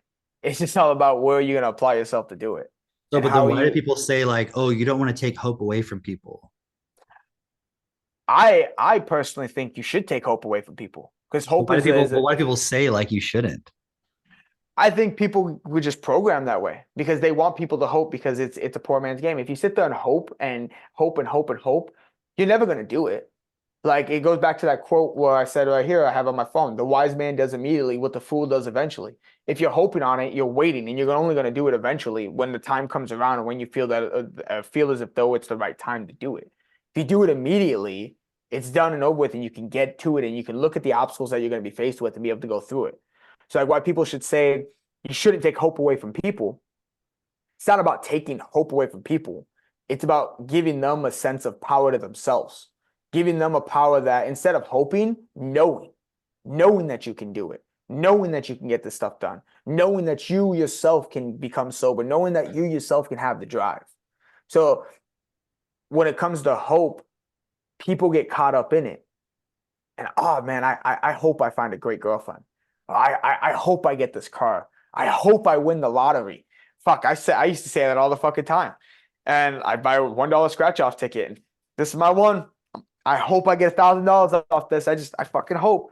And it's like society has put this word hope into everybody's structure. Not even programmed. They put it into the structure. They put it into the brick wall because society wants you to have hope. Because as long as you have hope, you're never going to do anything with it. But if you have a sense of knowledge and you know how to do it, and you know that you can do it, and you know that no matter what it is in your way, you're going to get it done, you're going to do it. Even if you fail, you know that you can get back up again. Now, I failed this one time. I hope I can get back up again. Maybe it'll be all right. We'll see how it goes. But when you're like, no, I got my ass knocked out. I'm going to get the fuck back up and I'm going to do it again. And if I get knocked down again, I'm going to get right back up and I'm going to do it again until I get it right. And I think that's what it's like to take the hope away from the people is fucking great. And people, I feel like that's a very triggering thing because once again, society has been developed on just hope. I hope this is going to work out. I hope that I'm going to do good at my job. I hope that I'm going to win $1 million or find $1 million in a fucking briefcase someday. And that's it. I'm going to be a millionaire and nobody's going to question where you got that money. Cause you were broke one day and then all of a sudden, hey. And like what I see is if you say like, well, people shouldn't have hope, what somebody would argue is like, well, then they're going to feel bad. Like imagine you're a child and you don't have enough food every day. And it's like, well, I did this because then they'll have some hope. And it's like, but if they don't have the hope that someday it'll get better, then they'll just be like, well, fuck, I'm fucked right now. But you see, they'll have to face that point. And so it's just like what you're saying is the idea of hope. You never have to face like what's actually going on. So in this world, because people believe in Jesus, God, all these things, we're hoping someday things will change. And then we don't have to face like, nope, this is the reality. And when you look at the destiny message, one of the primary things Bernard was saying was actually look at reality and what's going on right here, because unless we do, and then we can change the way we, instead of reacting to it, we can take responsibility for it and work together. Then we can actually change the point. Right. Yeah. But if everybody's like, well, somebody else is going to take care of it, that's never going to happen. Meanwhile, you have the elite of this world who are like, yeah, you keep hoping while I just go and do all the things I want to do. So that point you said about instead of trusting in God, what if you just trust in yourself? That not only applies to the individual level, because if we can work together and support individually each other to develop self-trust, then we can have a form of trust of each other. Because it's like, I'm seeing you're doing the same thing I am. You're trusting yourself. Okay, so then why do we need to trust in God to fix poverty? Why do we need to trust in God to fix starvation, to fix war, to fix all these things? When we could literally just, if we trusted ourselves as each other together, we could literally just fucking stop all those things and solve all those problems. But it's never going to happen as long as people are in hope, like you're saying. 100%. And it's like, people get caught up in that emotion and they let emotions dictate their lives because that's what they think is the best way to do it. And it's like, that's not best. To have emotion is good. It's okay to have emotion, but don't let it dictate your life. Right. And like, it's like, you ever seen that old commercial, the old man with the fishing pole and, oh, you got to be quicker than that. He has like $1 in front of them and, he's sitting there and somebody's trying to grab the dollar and he's reeling it in. He's like, oh, nope, you can't do it. That's hope. That's how I look at hope. It's like, you're going to continue to sit there trying to grab that fucking dollar and that old man's just going to be having a hell of a time, which is society. And they're just going to be laughing. And it's like, even going back on the structure of God and stuff, people are waiting for the rapture. People are waiting for hell to come to earth. And I'm so pure in my life and decisions that I made. And that just God is going to just bring me up to him. And the white beam of light's going to come to me. And I'm going to go to the unholy place where I know that it is best. And it's like, yeah, what about if we... Yeah, you know, what about if we just fix the world? What about if we just fix the world that we're on right now and See, make but the this moment you a say heaven on that, earth? the moment you say that, somebody says, "Oh, that's not our place to do that. That's God." Yeah, and it's because they don't have hope in themselves that they could do it. I mean, they don't Right. have And trust in themselves that they this could is do it. why when you see like people criticizing us, like talking about God and stuff, it's because of that point. That's the only reason we talk about it so much, because it's always used as the ultimate excuse that we can't or won't change everything. It's like, if you could have a belief in God somehow and then also take full responsibility and we all work together and have heaven on earth, I mean, I guess what does it matter? Yeah, But the problem is it's actually used as a program, just like the hope point, to stop anybody from ever changing anything. It's part of the programming yep. so that things don't change.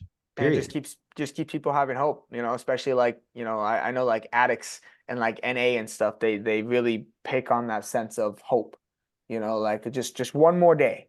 Just that's a huge thing with NA. They tell you just one more day. Just take it one day at a time. And it's like it's so that you don't think about how much long you have to live this life having to go sober. And it's like, how fucked up is that? I just gotta think Oh, I see what one you mean. day. It's like just one more day of not doing drugs. Don't Yeah, worry. just one more day, just one more day, and it's like, how fucked up is that? That's what they're training you. It's training to have hope that you can last only one more Well, day. But isn't you're like the not first changing. premise of like a lot of those like Alcoholics Anonymous and stuff is like that you don't have any power to change it.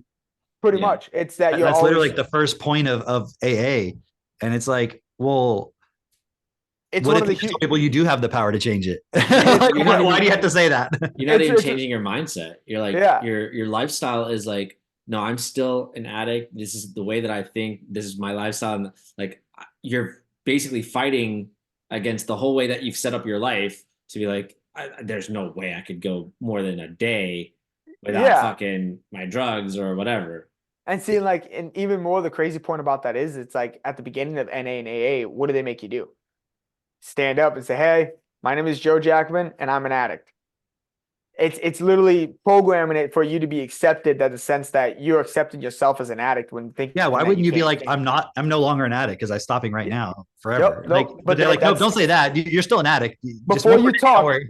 Literally before you talk in every one of those groups, they have you stand up and say your name and say, you know, and I'm an addict. Because the hardest thing for addicts to do is admit that they're an addict. So it's like, we got to program in your head that you're an addict, and then only give you a little bit of hope, give you that dollar in front of you, say, oh, take it one day at a time. And the moment you try to grab that one day, oh, got to be quicker than that, take it one more day. Oh, got to be quicker than that, take it one more day. And it's like, no, man, like if you trust yourself and you trust what you do, like, you know, my wife has been a stay-at-home mom for the last 5 years, ever since Milo's been born. And she will continue to be in until our lives, until what she wants to do, or if she decides whatever. But it's like, I could have sat there and hoped that, oh fuck, you know, this bill's gonna come in, this bill's gonna come, maybe it'll pay itself. And I'm not, fuck, I know bills work that way, right? Maybe it'll just pay itself. You know, some nice guy like in McDonald's when you're in the drive-thru will pay for the meal behind me. Some nice dude goes to pay his utility bill, will pay my utility bill, maybe. Who knows? You know, I'm just gonna hope that that's gonna happen. And it's like, no, fuck that. I trusted myself that I can do it, and I made it happen. And it's been 5 years, and we've had our ups and downs, and lately it's been more ups and downs, but we get through it. And like one thing that Kayla has always instilled in me, and this is another reason why I love Kayla so much, is because like she'd always tell me like, we'll be fine. Remember what happened last time? We're gonna get through it, just like we did last time. And honestly, I think that gave me a lot more drive in myself, to the sense of being like, I'm a badass motherfucker. You know, like I'm able to sustain a life for my wife, to be a stay-at-home mom. My son doesn't have to be in school. He has to spend all the time with his mom, and my wife gets to educate him the way that we want him to be educated, and not how the school system is going to program my child the way I was, or the way that Kayla was. It's like we have an opportunity to do something. It's like, just looking at that, and even you guys yourself, the same situations. We're fucking awesome. We're fucking great. And all of it comes down to us trusting ourselves, not hoping that we were going to make it work, not hoping that we were going to close the sale, not hoping that this job was going to work out, or whatever the fuck we decided. We knew. We had trust in ourselves. We trusted and believed that, hey, we're going to go out there, we're going to kick ass. And like Mitch always says, we're going to go to war, and we're going to come back and bring home that fucking cow, or that fucking coyote, whatever the fuck we're hunting to go to war for. And we're going to come back home, and we're going to put it on the tin. We're going to put it on the table. Our wife's going to cook it. We're going to have a great ass meal. We're going to have a great ass time. And you know what? I did this all for them. And I'm gonna continue to do it for them, and then I'm gonna continue to do it for people around me and the people that I want to be better for themselves. And everybody, I want everybody to be better for themselves. I want everybody to have the basic needs met. I want every kid, every 20,000 kids that die every single day because of starvation out in Africa to be fed every single day, knowing that we can do that. But our society is so fucked up that they'd rather just eliminate the population and continue to allow that to happen because, hey, that's the only way it's gonna fucking work. You know, it's the way life works, right? Some people get the shit end of the stick, some people get the good end of the stick, you know. What are you going to do about it? Well, motherfucker, I'm here to change the world, and I'm here to make that change, and I'm here to help those kids, and I'm here to apply to get rid of hope, because that's all those kids have, is hoping that somebody's going to come and do this for them and give them that plate of food, that little piece of bread, whatever it may be. And it's like, fuck that. We got to give these kids a sense of drive and be able to have them know that, hey, these things can be possible. We can help you get more food. We can help you become a better path and making better homes and living in an environment that's not toxic to the way you breathe, eat, or sleep. And it's like, I get worked up about this shit because it pisses me off, because the more you know, it's like the more drive you have, because it's like, fuck society and what they want us to believe. Fuck how they're trying to train us like a bunch of dogs. Screw that. I'm not a fucking dog. I'm a dog. That's it. I'm a DAWG dog. I'm a dog, you know. But you know, and it's just, I don't know, man. It really gets under my skin, you know. And it's like, anybody can have the life that we're having, but it's just all about, do you trust yourself? Do you trust that you can make it happen? Do you trust that you know the process of what you're gonna do? And if you don't have the right tools in order to instill that trust in you, it's even worse.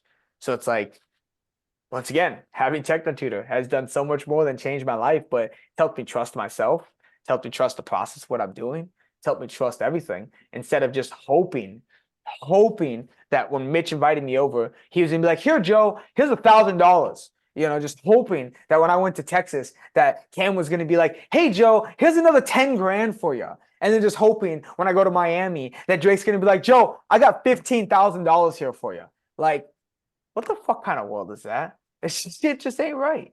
It just ain't right. Having hope is a poor man's game, and I'll say it all the time. I say it every damn day. I say it to anybody who tells me you just got to have hope. No, you got to trust yourself that you're gonna fucking make it happen. Fuck hope. That's what I say.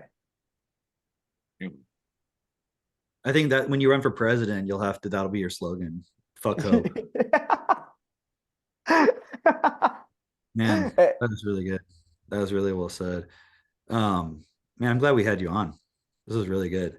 I'm glad to be cool. on. It's cool too, because people can see, like, it's not there's no following, you know. So when people go into this idea of something as a cult, there's this idea that you're just following it and it's going to take control over you. And what we're talking about doesn't work if a person follows.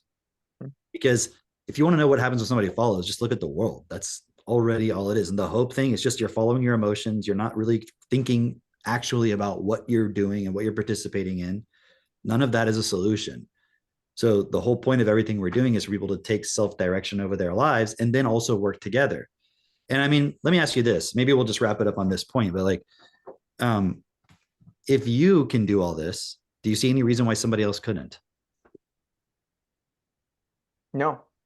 And the reason I had to think about it was because when you think about something in the sense of like, the only thing that's going to hold somebody back from doing this is yourself. It's just that simple. If you're going to sit there and at that point you're participating in hope. You're participating in hoping that, hey, somebody else is going to do it for you. But it's like, you can do it yourself. It's just literally just get out there and fucking do it. Don't sit back. Take action.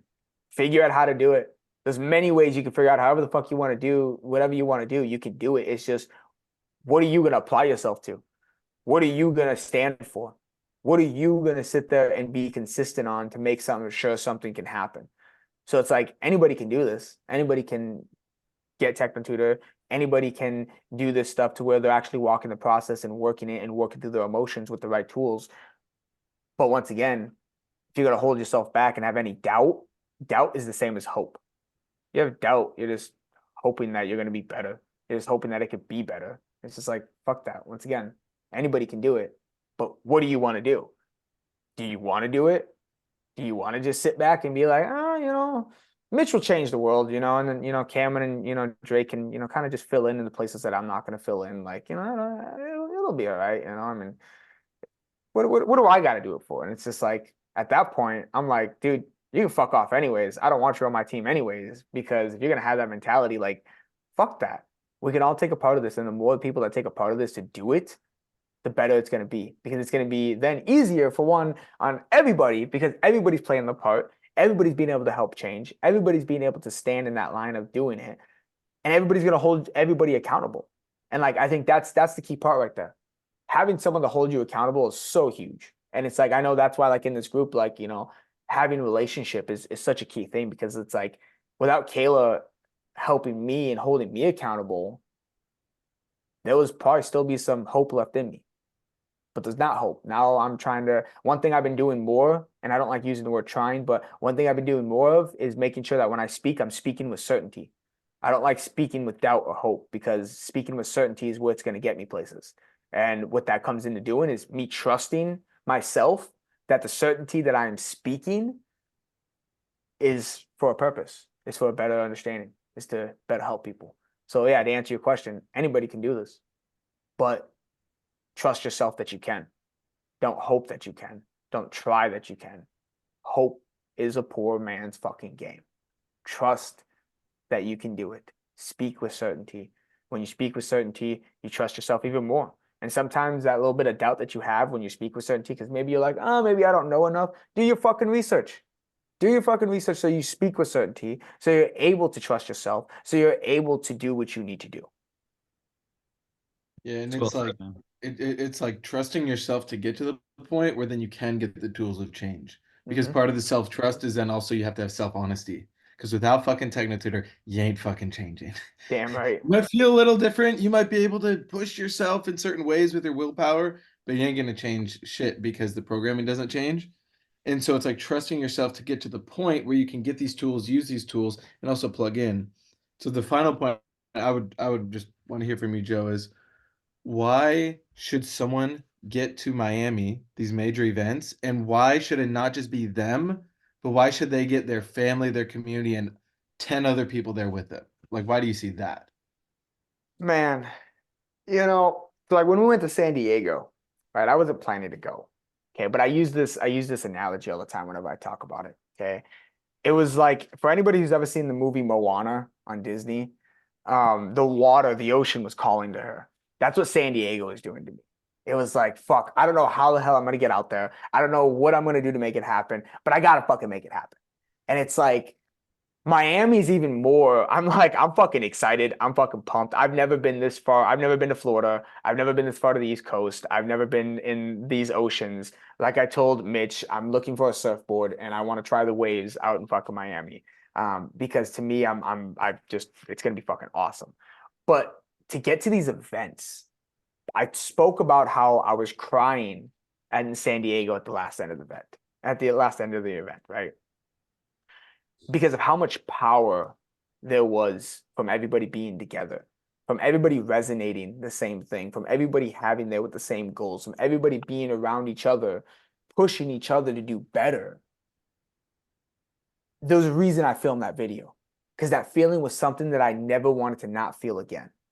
There was a reason that video still sits in my saved phone video, in my saved videos on my phone, and I look at it here and there, because that feeling is something you can't get anywhere else. You can listen to this podcast all you want, and I'm a funny guy. I know I am. But it's like, I can't even give you that feeling. Cameron can't give you that feeling. Mitch can't give you that feeling. We can't do that through a screen. You can't do that through, and some people say like, oh, you know, I watch movies and they make me feel great. Yeah, but it's not the same fucking feeling, retard. It's literally them programming you in your head to be like, oh, you know, I want you to feel this type of way and manipulate you. Like, no, this is literally a place like, when you get as many people in the same room in the same area, and there's only 200 spots, right? And I'm assuming I don't even know how many tickets are left, but there was 200 spots to begin with. And if you didn't get your ticket, you're fucked. And if you don't get your ticket now, you're fucked.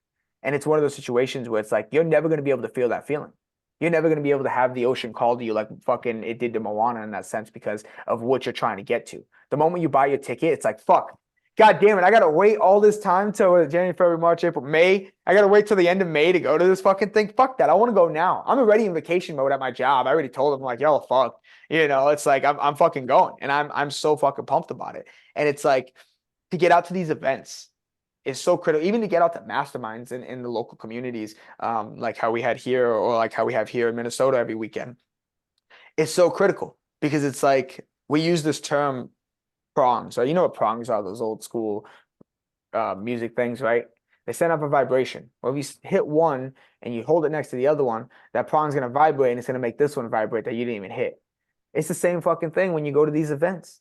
And it's gonna be even like, imagine that feeling, but fucking 10 times. Like 10 fucking times that feeling. Because one, we're gonna be at a 5-star fucking resort. Okay, and that's gonna be fucking awesome. Never in my life did I think I was gonna be fucking. I don't be shocked if I start crying the moment I fucking get there. Okay, because I never thought in my life that I was gonna be able to take my family to a 5-star resort, but I'm fucking able to. Two, go to a place where, for one, we get to meet people that are from all over the world, from Germany, from fucking Canada, from I mean all over. Getting that multicultural difference and learning about different people and learning these different patterns that can help, and maybe what worked for them, maybe what worked for you. Who knows? But getting to these events are so, it's not even a need or a want, it's a necessity. It is a straight necessity to get to these events, to get to Miami. And if it's a money thing, if it's I don't know how it's gonna make it work. Stop fucking participating in hope. That's what that is. That's fucking hope. Don't sit there and fucking worry about it. Make it the fuck happen. You can make it happen. You pay your bills every month, right? You make that happen, right? You can make it happen to go to Miami. And I'm telling you, it'll be 10 times better than what you can imagine on how it's going to help you and everything in your life from just being at that event. And like I said, I'm fucking pumped. I'm ready. I'm ready for my son to see it. I'm ready to see the beaches. I don't know what the water's like in Florida. I hope it's warm. But I don't know, but it's none of these answers, I'm not going to have any of these answers to these questions. If I would have just sat back and be like, hey, Mitch, tell me how the water feels. Hey, Drake, let me know how the beaches feel on your feet when you go there. Let me know how that 5-star hotel is going to be. I heard there's fresh coconuts at 5, man. And I'm telling you now, I ain't missing the fuck out. But it's one of those situations where it's like, if you don't get yourself to these things, and I know I joke, and like I said, I'm a funny guy. My wife may think otherwise, but I think I'm pretty fucking funny. But I don't say this stuff to be funny. I say this stuff because it's all fucking true. I'm super fucking excited. I'm super fucking pumped. I am ready to fucking be there. I'm already imagining myself on that fucking beach with these people, having a great ass fucking time, having great conversations with all you guys, being able to experience this. And I remember when I first met Cameron, like he was this big celebrity in my mind when I met him in San Diego, getting him to sign my book. I was like, oh fuck, what is he gonna think of me? Him and Avery, I don't know. And and it's like, dude, getting to these events, you're not going to be able to feel the energy that they help you with, work through, and be able to provide you with through these scents. And it's like, you're fucking yourself. You just to be blunt about it. You're fucking yourself. Get to Miami. Get out there. Experience it for yourself. Don't let me say it. Don't let Drake say it. Don't let Mitch say it. Don't let Cameron tell you how awesome it is. It's going to be awesome. Get out there and fucking experience it. And the only way you're ever going to know is just fucking buy your ticket. Don't hold back. Don't wait. What can I say? There's nothing to add to any of that. That's well said, man. Any final thoughts, guys? I mean, I think we've said it all. I think that's it. This was great, though. We didn't have to even think of what to say. We just have Joe come on, and then it's like instant things to talk about. It's really good. It is really cool hearing your story, man. I can see a lot of people are going to be supported by listening to this. This is like, I thought our last podcast was good. This one was even better. This was the best one. Right, because it's real. It's like you're seeing the reality of someone walking this process and how they're able to change and what it's able to do, and then you see what it can do for their children. Because really, that's the key, is to look at how it can help him.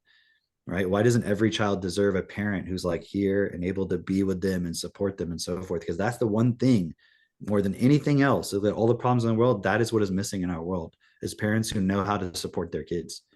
Right? To not just become these little robotic slaves to the system, but to actually understand how to be alive and to do what is best for all and to support other people. So, man, it's great having you on. Really appreciate it. Thank you for having me. And I hope too, for anybody, I hope it does help anybody. And if anybody has any questions or anything like that, please feel free to reach out to me in any way. I'd be gladly to go to Miami so you can be that guy on the dock where Joe's making you cry. Right, because he's telling you the thing that you needed to hear, right? Because if those guys hadn't come to San Diego, they wouldn't have been there for you, right? So 100%. Maybe this event needs you more than you need it. That's okay too. You should be there to support other people, right? So That's all for me. What do you guys? Any final thoughts or? I'll just say that that's why I have learned to just fucking push and share, because you never know who is gonna be the person like Joe. It's like I've gone through a lot of people, and it's like, people make up shit and oh, Mitch some fucking whatever. It's like I know who I am and I know what I'm here to do, so it's not gonna fucking stop me, because I know there's fucking 2,000 other Joes out there that we're gonna find. And now we're gonna get to meet him faster because Joe's on board and Joe sees it, and it's gonna get bigger and better. And this thing is getting really fucking huge. I'm very excited for that because we have core people who really get it. So we're ready to get that big. So let's keep making it happen. And don't you want to know if the stuff online is real or not? I mean, the only way you can find out is by going in person. Right? Look, come play killer with us. Miami 5-star resort. I don't think they have a basement there, but do it on the Hey, beach. on the beach, I'm gonna tell you that right now. That'd be even more intense, man. Because there's nowhere to run, nowhere to hide. That's it. You trying. You jump in the fight ocean, for your start life. swimming away. Hey, and that sucks because Kayla's not that good of a swimmer, so she can't get away that way. But I'm going to the ocean then when she's the killer. Awesome. All All right. John. Well, go share this with everyone. All right. See you in the next one. Bye. have a good one. We're just gonna keep recording now. This is the bonus. Great. Now you really learn what we're about. Okay. For that marathon, run